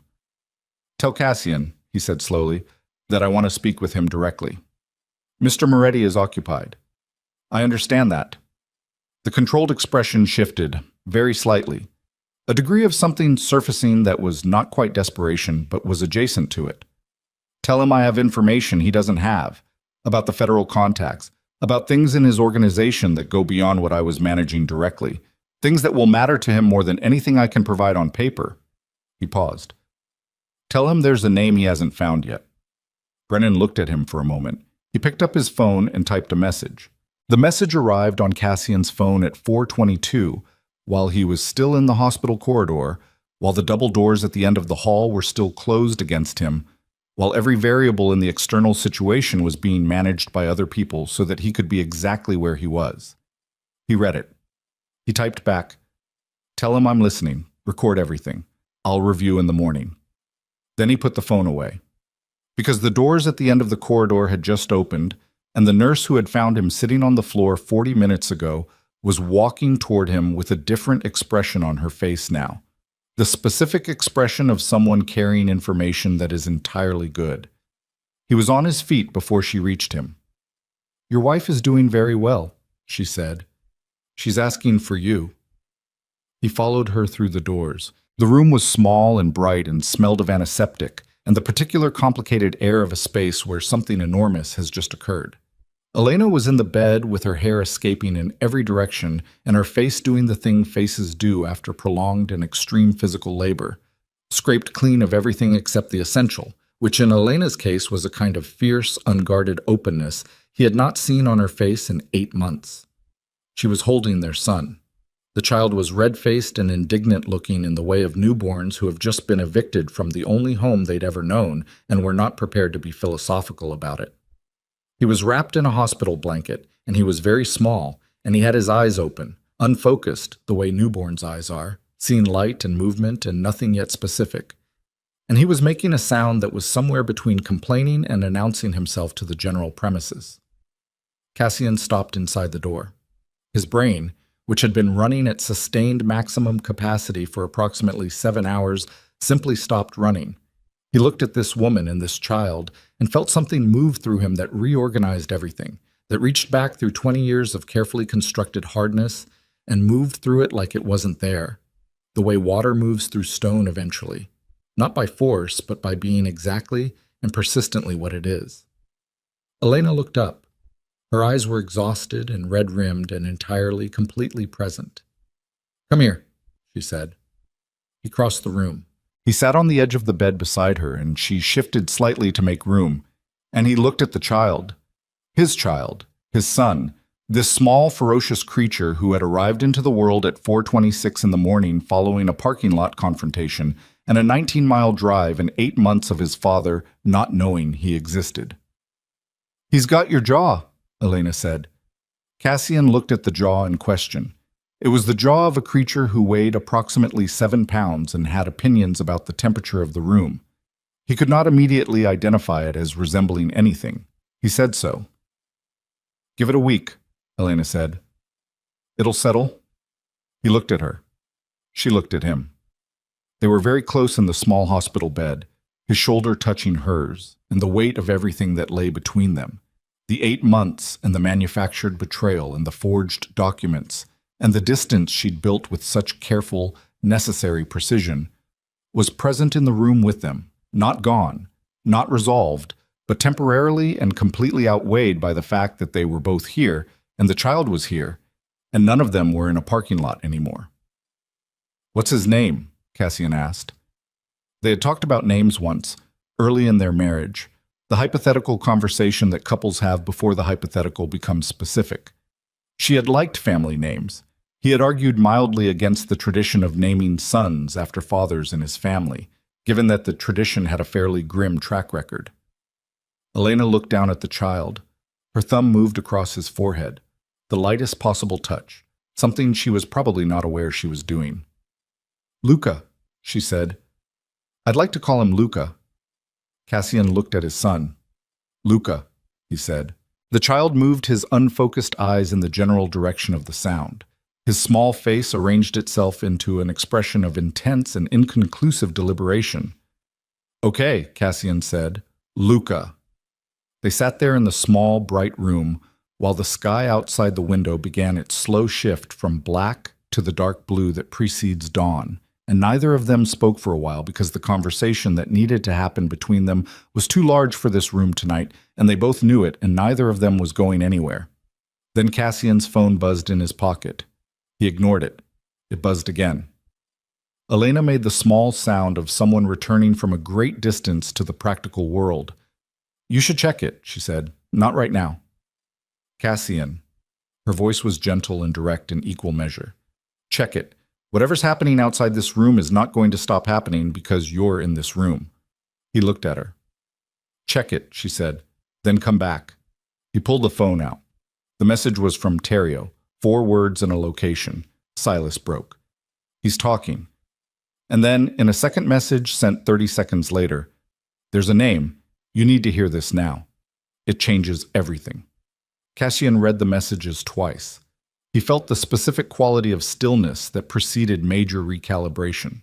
The pause before a man who has been running in one direction understands that the map he's been using has a section he hasn't looked at yet. He looked up at Elena. She was watching him with the eyes of a woman who has spent 7 years reading this face and knows every register of what it contains. "How bad?" she asked. "I don't know yet. But it's not over." "No." He put the phone away. His jaw was set, and his shoulder was sending complaints. He continued to decline to process, and his son was 7 minutes old, and his wife was looking at him with something in her expression that was not forgiveness yet, and was not trust yet, but was the specific thing that comes before both of those, the decision to remain present long enough to see whether they become possible. "Go," she said. "Elena, Luca and I are not going anywhere." She looked down at the child, then back at him. "Go handle whatever it is. Come back." He stood up from the bed. He looked at her for one more second. He looked at his son. He reached out and put his hand very carefully on the top of Luca's head. The lightest contact, barely a touch, just enough to confirm that this was real, that this small, warm weight existed in the actual physical world, and not only in the space where he'd been carrying the idea of him for the last 7 hours. Luca's eyes moved. Cassian withdrew his hand and walked to the door. He paused with his hand on the frame. "I'm not going to ask you to trust me," he said without turning around. "Not tonight. Not yet. I'm just going to come back." A beat.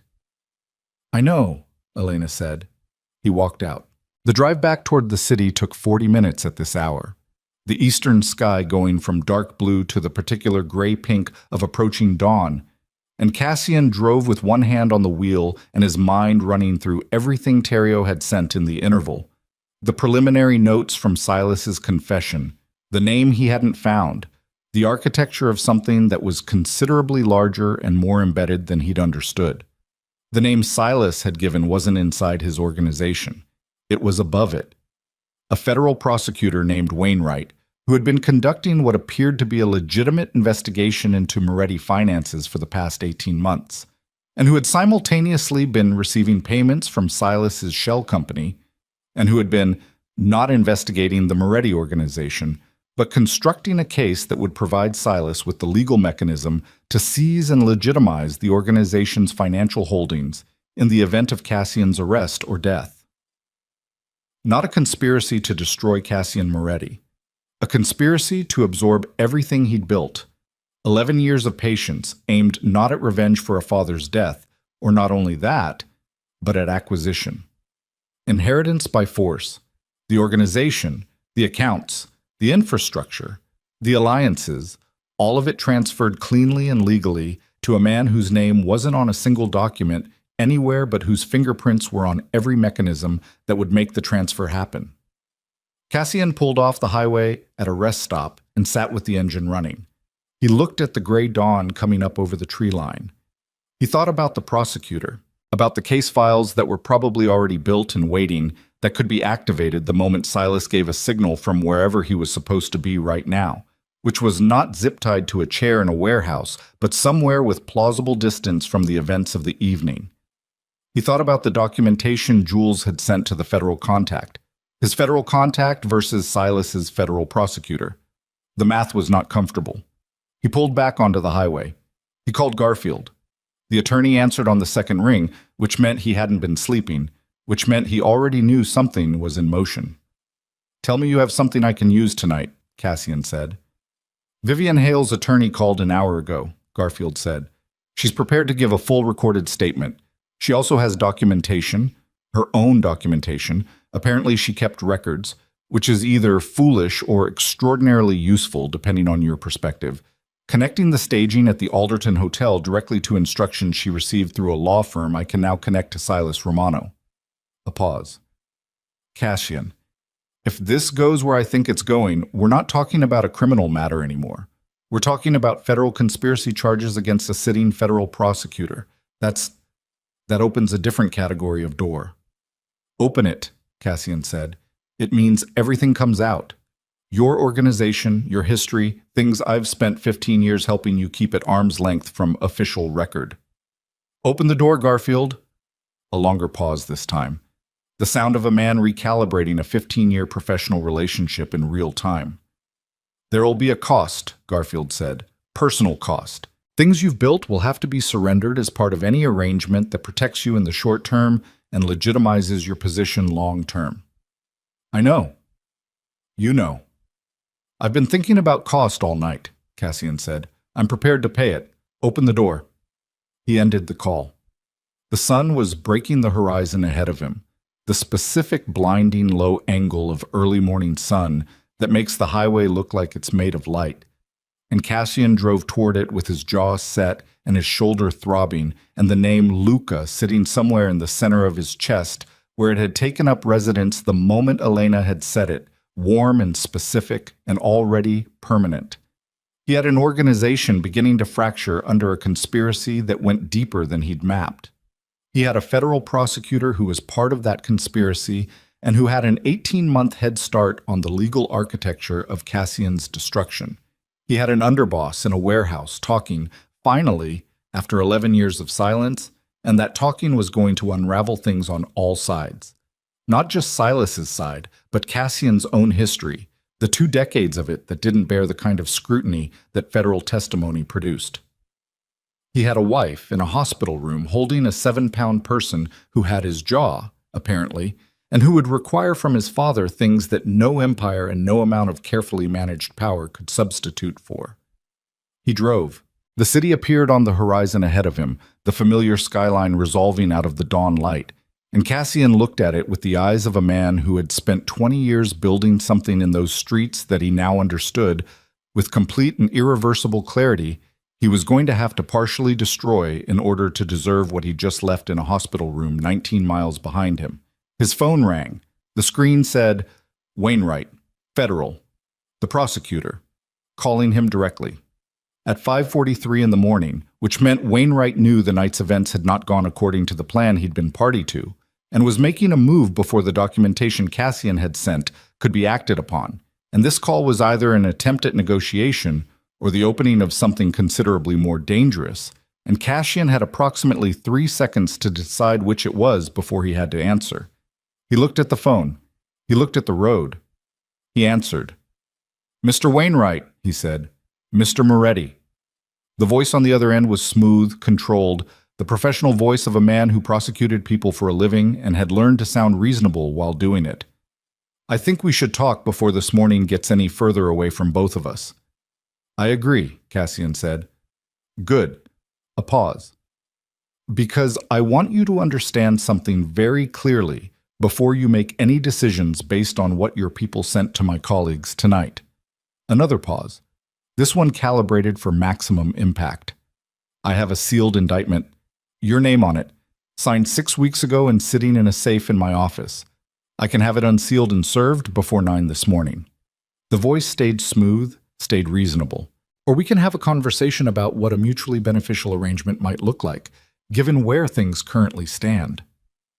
Cassian felt the road under the car, and the dawn light coming through the windshield, and the weight of 20 years in one night, and one small face with its eyes open and not yet focused on anything.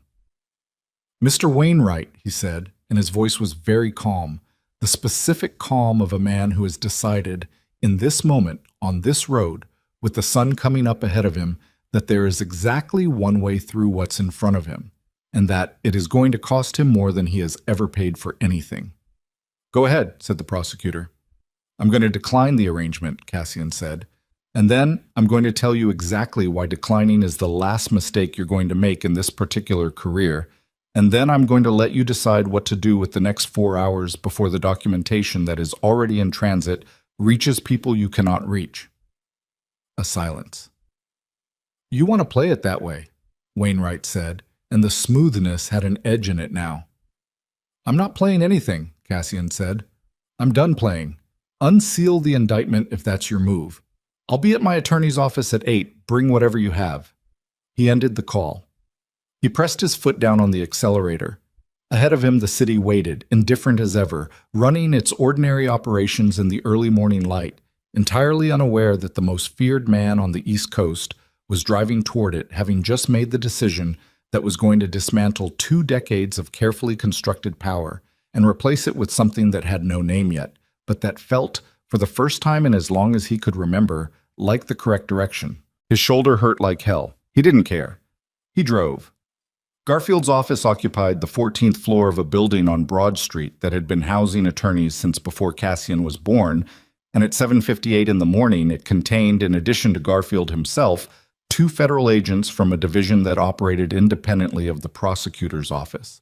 A woman from the Attorney General's office who had driven up from Washington overnight and had the particular alert exhaustion of someone running on significance rather than sleep, and a laptop open to a secure file transfer that Jules had completed at 6:47 a.m., containing 412 documents, 19 audio files, and 11 minutes of reconstructed surveillance footage from the Alderton Hotel. Cassian arrived at 8 exactly. He had stopped at his apartment for 20 minutes, showered, changed his shirt, had the shoulder looked at by a man who made house calls for specific clients, and confirmed what Cassian already knew. Hairline fracture of the clavicle, taped it, told him not to lift anything over 10 pounds for 6 weeks, received a look in return that suggested this instruction would not be followed. He looked, when he walked into Garfield's office, like a man who had slept adequately and had no particular feelings about the morning, which was the most useful lie his face had told in 20 years of telling useful lies. The woman from the AG's office introduced herself as Deputy AG Marlowe. She was 50-something, short, with reading glasses she kept taking off and putting back on in a rhythm that suggested she was someone who thought better when her hands were occupied. "Mr. Moretti," she said, "I've been reviewing what your attorney provided overnight. I want to be direct with you about what we're looking at." "Please," Cassian said. He sat down. Garfield sat beside him. The federal agents remained standing in that particular way of federal agents, positioned near the door without blocking it, present without participating. "What you've provided," Marlowe said, "is sufficient to support federal conspiracy charges against Assistant U.S. Attorney Wainwright, a sitting federal officer. That is not a small thing. That is, frankly, the kind of thing that generates significant institutional resistance regardless of the quality of the evidence, because prosecutors prosecuting prosecutors creates a perception problem that the department actively works to avoid." She held his gaze. "Which means the evidence has to be airtight." "It's airtight," Cassian said. "We'll determine that. What I can tell you is that based on what I've seen in the last 3 hours, we have probable cause for an immediate suspension of Wainwright's activities pending investigation, which neutralizes the sealed indictment he threatened you with last night." She paused. You understand that the indictment itself is not without basis. The investigation into your organization over the past 18 months, while conducted in bad faith by a compromised officer, produced documentation that the department will not simply set aside. I know, Cassian said. Whatever arrangement exists here. She chose that word carefully. Regarding your cooperation and the information you've provided will not extend to a blanket immunity for your prior activities. I'm not asking for blanket immunity. She looked at him over her glasses. What are you asking for? Cassian looked at the window. The city was fully awake outside it now, the morning sun hitting the glass towers at angles that turned them briefly gold before the light moved. He looked at it for a moment. The city he'd spent 20 years operating inside like a current operates inside water, invisible and everywhere at once. I'm asking for a process that's honest, he said. I'm asking that what I did and what Silas Romano did be treated as two separate categories of thing.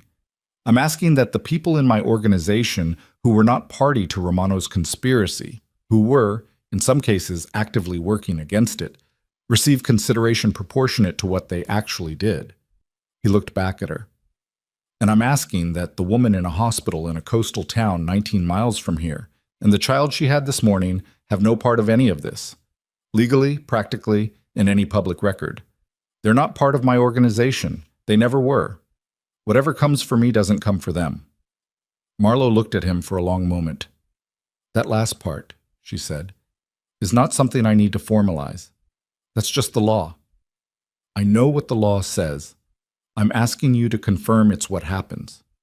It's what happens, she said. Cassian nodded. Once, he looked at Garfield. Garfield had his pen out and his legal pad open and was already writing. The meeting lasted 4 hours. By the time it ended, the following things had occurred or been set in motion. Wainwright had been contacted by the AG's office at 9:15 and placed on administrative suspension pending investigation. A call that Cassian's contact told him later had lasted 6 minutes and had ended with Wainwright going very quiet in the specific way of men who have spent careers understanding legal jeopardy and have just encountered it personally for the first time. The sealed indictment had been removed from active status and placed under review, which in practical terms meant it was not going anywhere this morning or any morning in the near future. Silas Romano's full confession, recorded in a warehouse in the early hours of the morning by a man named Brennan, who had 17 years of experience conducting exactly this kind of conversation, had been transferred to federal custody along with Silas himself, who had been transported to a facility whose address was not being shared broadly. Vivian Hale had given her statement to Garfield's associate at 6 in the morning, 5 hours after calling Cassian from a Manhattan hotel. The statement was thorough. It was corroborated. It described in precise and lawyerly detail the nature of her engagement, the instructions she received, the compensation she was paid, and the meeting at which Silas Romano had outlined the purpose of the operation in terms that left no ambiguity about his intent.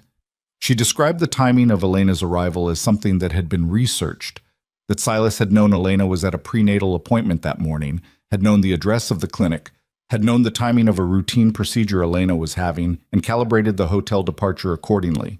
When Cassian's attorney read him this section of the statement, in the middle of the 4-hour meeting, Cassian said nothing. His face did nothing.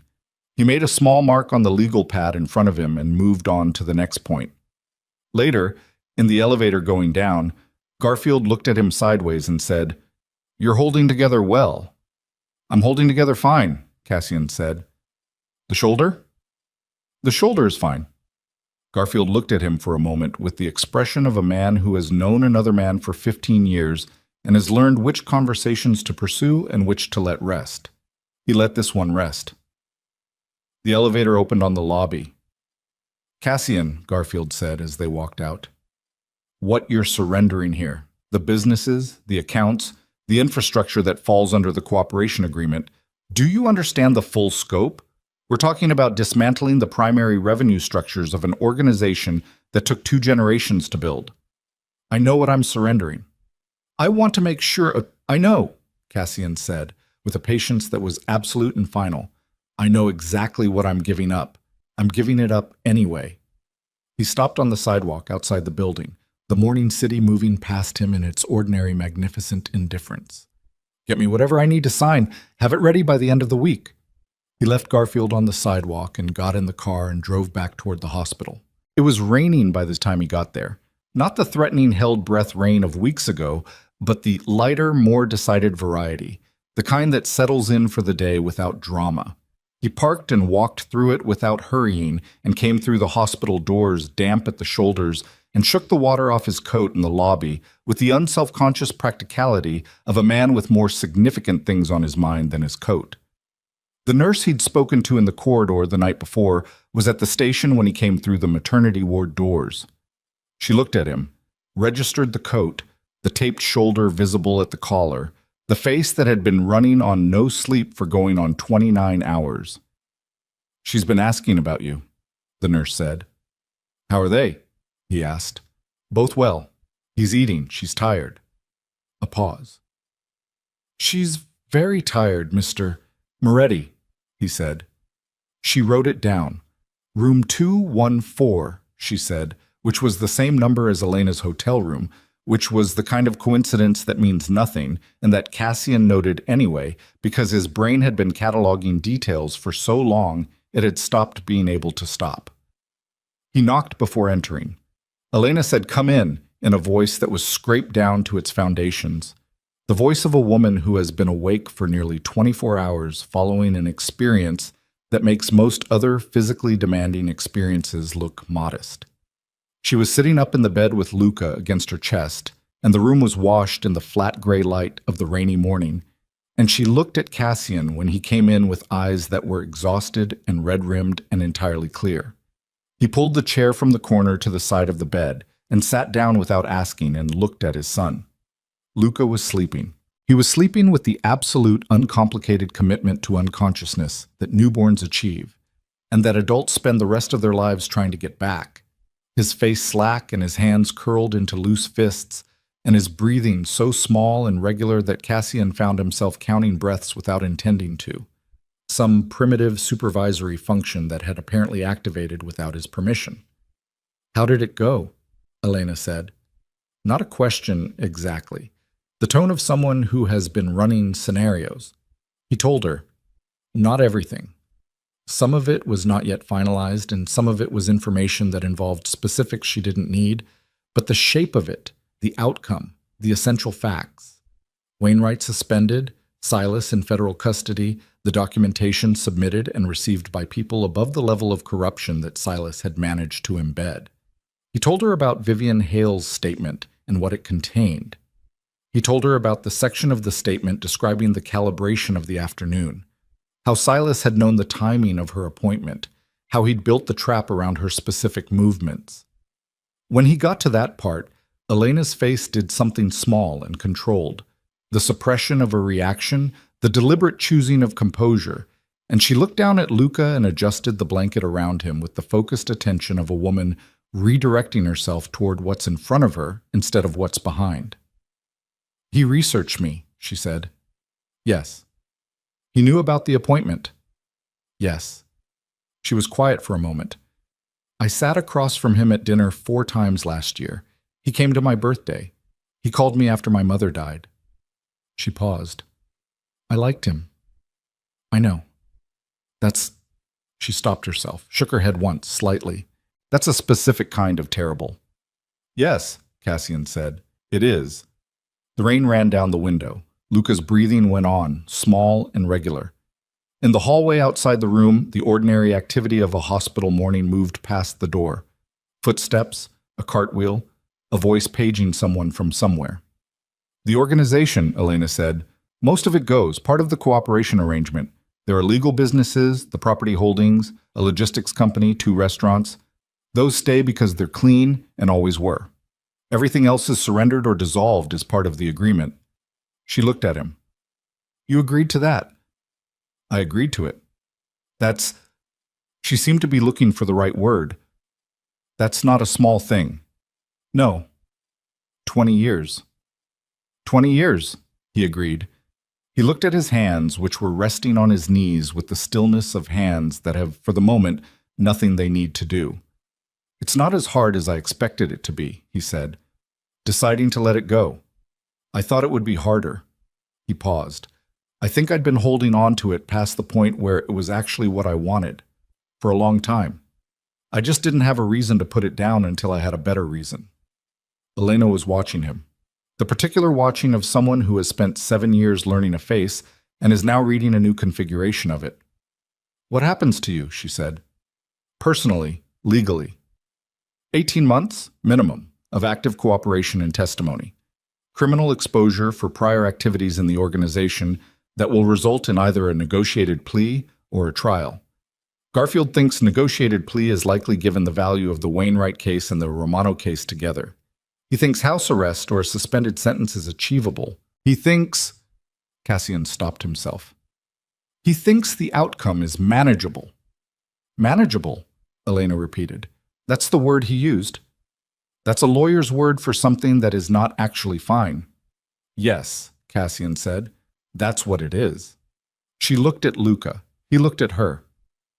I'm not asking anything from you, he said. I want to say that clearly. Nothing that happened in the last 12 hours changes what I told you last night in this room. I'm not using this, Luca, or the situation, or any of it, as leverage for something you haven't decided to give. He held her gaze. I'm his father. That's not contingent on anything else. I'd like to be present in his life in whatever way you decide is appropriate, and I'd like to earn the rest of it. And if you decide that what was done to us is not something you can move past, I will accept that. And I will still be his father, and I will still be... He stopped, corrected himself. I will still be whatever you need me to be. That isn't that. Elena looked at him for a long time. Outside, the rain had settled into its steady gray rhythm. You built something in 20 years, she said finally. Something that required a particular version of you to build it. Cold in certain places. Closed in others. Strategic about everything, including things that shouldn't require strategy. She shifted Luca gently against her chest. And I loved that man. The whole man.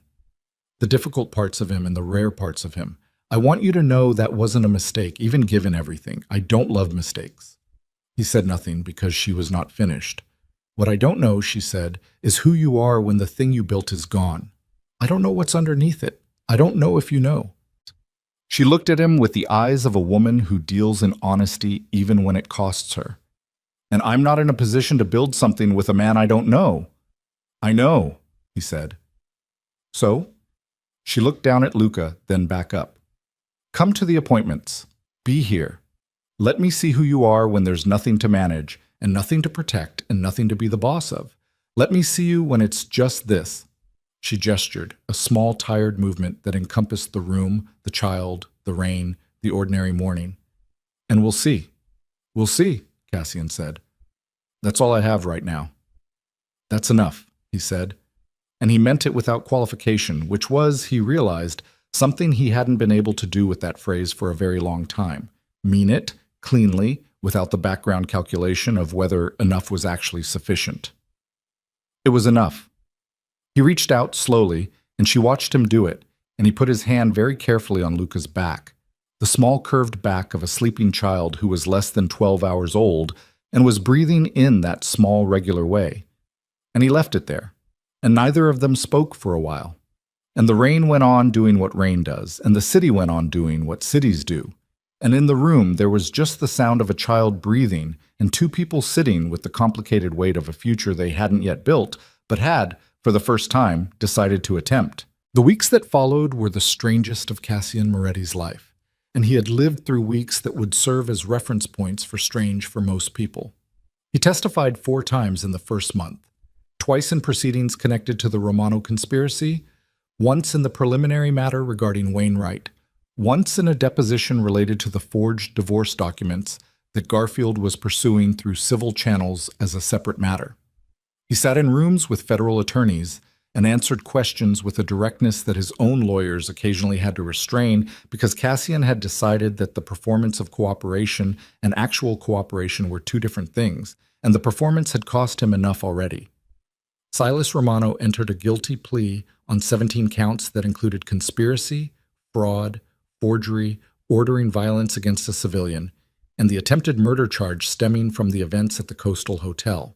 He did this without significant negotiation and without visible emotion, in a courtroom where Cassian was not present because Garfield had advised against it, and Cassian had, for once in his life, taken the advice. He heard about it from Terrio, who had attended and described it in the precise and economical language of a man who says exactly what he saw. "He looked the same," Terrio said, "the whole time. Exactly the same as he always looked." "I know," Cassian said. "Doesn't that—" "I know," Cassian said again, in a way that ended the question, and Terrio, who had been with him long enough, let it end. Wainwright's case moved more slowly, as cases involving compromised federal officers always do, through a process characterized by institutional reluctance and careful document management and the particular inertia of systems investigating themselves. It moved, though. Marlowe, to her credit, moved it. Garfield told Cassian 3 months in that it was going to result in a significant outcome and to be patient, and Cassian found, to his own mild surprise, that he was able to be patient about this particular thing in a way he had never been patient about anything, because patience was easier when you had redirected the energy it required. He had redirected it. He attended every appointment Elena allowed, which in the first month was 1 a week, and in the second month was more, and in the third month had stopped being scheduled and had become instead the natural rhythm of a man who showed up at a specific coastal town on specific days and sat in a small hotel room that still smelled of salt air and rocked a child who had, as Elena had predicted, settled into a jaw that was unmistakably his father's. The negotiations with federal authorities regarding his own legal exposure took 6 months, 3 attorneys, 2 trips to Washington, and produced an outcome that Garfield described as the best achievable result, and that Cassian understood to mean not easy, not painless, but survivable. A negotiated plea to 2 counts, reduced from 9, related to financial crimes predating the Romano conspiracy, resulting in 2 years of supervised release and a permanent agreement to operate exclusively within legitimate business structures. No prison. Conditions that were restrictive and lasting, and that he accepted without negotiation because the negotiation had already happened, and this was what remained after it. He signed the papers on a Tuesday morning in Garfield's office. He shook hands with the federal attorney who had overseen the agreement, a careful young man who had treated the entire process with professional courtesy and who looked at Cassian when the signing was done with an expression that was impossible to read and that Cassian didn't try to read. He walked out of the building. He stood on the sidewalk. He called Elena. "It's done," he said. A pause. He heard Luca in the background, the particular sound he'd learned to identify as the contentedly active sound, as distinct from the hungry sound and the distinctly unhappy sound, a vocabulary he was still building, but building steadily. "Come down this weekend," she said. "I'll be there Saturday morning," he said. "Okay," she said. And then, in a different register, quieter, "Cassian." "Yeah." "Good," she said. Just that. One word, in a voice that carried the weight of everything it stood in for. He said, "Yeah." He put the phone in his pocket. He walked down Broad Street in the direction of the parking structure, past the ordinary city morning, past the people moving through their ordinary lives with their ordinary concerns and their ordinary griefs and their ordinary loves. And he felt the absence of 20 years of armor with the same quality of sensation you feel when you put down something very heavy that you've been carrying so long you'd forgotten the carrying. Not relief exactly, and not lightness, but a kind of surprised accountability to your own weight, the discovery that you're heavier than you remembered when you're the only thing you're carrying. He had sold the Newark apartment 2 months ago. He had kept the photograph, the one from the main pier, the 2 of them squinting into the sun at something off camera that he'd remembered, finally, 3 weeks ago. A seagull that had landed on the railing beside them and sat there with the absolute confidence of a creature who owned the waterfront, and Elena had laughed and said it looked exactly like his attorney, and he had laughed too, real laughter, the kind that doesn't need to be managed. He was renting a place near the water now, a small house 3 miles from the coastal hotel where Luca had been born, and where Elena had been living in the room above the lobby where the salt air came through the old bones of the building. He had rented it without asking her about it, which she had noted when she saw it, and he had said he wasn't moving in on anything, he was just finding it easier to be close rather than far. She had looked at him with the measuring look he'd come to understand as her working something out. And then she'd said, "Come for dinner Saturday," and that had been 4 months ago, and the dinners had continued, and Luca had begun to produce sounds that were not words yet, but were directed at his father with the specific intention of a person who has identified this individual as a fixed point in his world. Cassian had built a cradle. This was not a thing he had any particular history of doing. He was not a man who had spent time in his life in workshops, was not the kind of person who had woodworking as a hobby or any other hobby that required patience and manual work and the tolerance for imperfection. He had built it anyway, over 3 weeks in the garage of the rental house, with tools he'd purchased and YouTube videos he'd watched with the same focused attention he'd once directed at tactical situations. And the result was something that was not elegant but was solid and smooth and finished in a pale oak that he'd chosen because Elena's furniture ran toward light wood and warm tones. He'd carried it to the hotel himself. He'd knocked on the room door, which was still 214. Elena had opened it and looked at the cradle and looked at him, and he had said, "I made it. It's not. I know it's not. It's beautiful," she said. He looked at it. It wasn't beautiful exactly. It was competent and careful and built by hands that had done many things badly before they'd learned to do them adequately. "It's solid," he said. "That's the same thing," Elena said. She stepped back from the door and let him bring it in. He set it down beside the window where the salt air came through, and Luca had regarded it from Elena's arms with the solemn evaluative expression of a child who has not yet decided about this particular addition to his environment. Cassian had put his hands in his pockets and looked at his wife and his son in the salt air light of a coastal afternoon, and Elena had said, "Stay for dinner." He'd stayed. He'd stayed for dinner and then helped with the bath, which was a production involving specific quantities of warm water and a rubber duck of Luca's fierce attachment, and a towel with a small hood that Luca tolerated with an expression of resigned dignity. And by the time Luca was asleep in the new cradle, the evening had gone dark outside the window, and the sound of the water was audible from the shore below. Elena was washing dishes at the small sink, her back to him, and Cassian was sitting at the kitchen table with a cup of coffee going cold in front of him. And the room was quiet in the specific way of rooms where two people are comfortable with the silence between them, which is a thing that takes time and cannot be performed, only arrived at. "There's a house," Elena said, not turning from the sink. 2 streets over, 3 bedrooms. It's been sitting empty since the spring." Cassian looked at her back. "I drove past it last week," she said. "The yard needs work." She paused. "I thought you should know it was available." He looked at his cold coffee. "Does it have a garage?" he said. "I don't know." "I'd need a garage," he said. "For the tools." A small pause. Then the sound of the water turning off, and Elena turned around and leaned against the counter and looked at him across the small kitchen with an expression that was not a smile and was not the removal of distance and was not anything he could have named in legal or tactical language, but that he understood completely with the part of him that had nothing to do with any of that. "Go look at it," she said. "Tomorrow." "I'll go tomorrow," he said.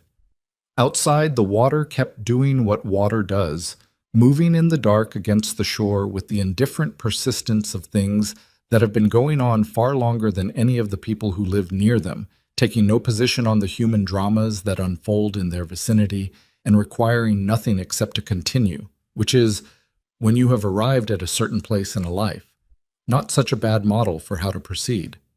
Cassian picked up his coffee cup, found it cold, set it back down. He stayed at the table. Luca breathed in the other room. The water moved. The room was quiet. It was, all things considered, enough.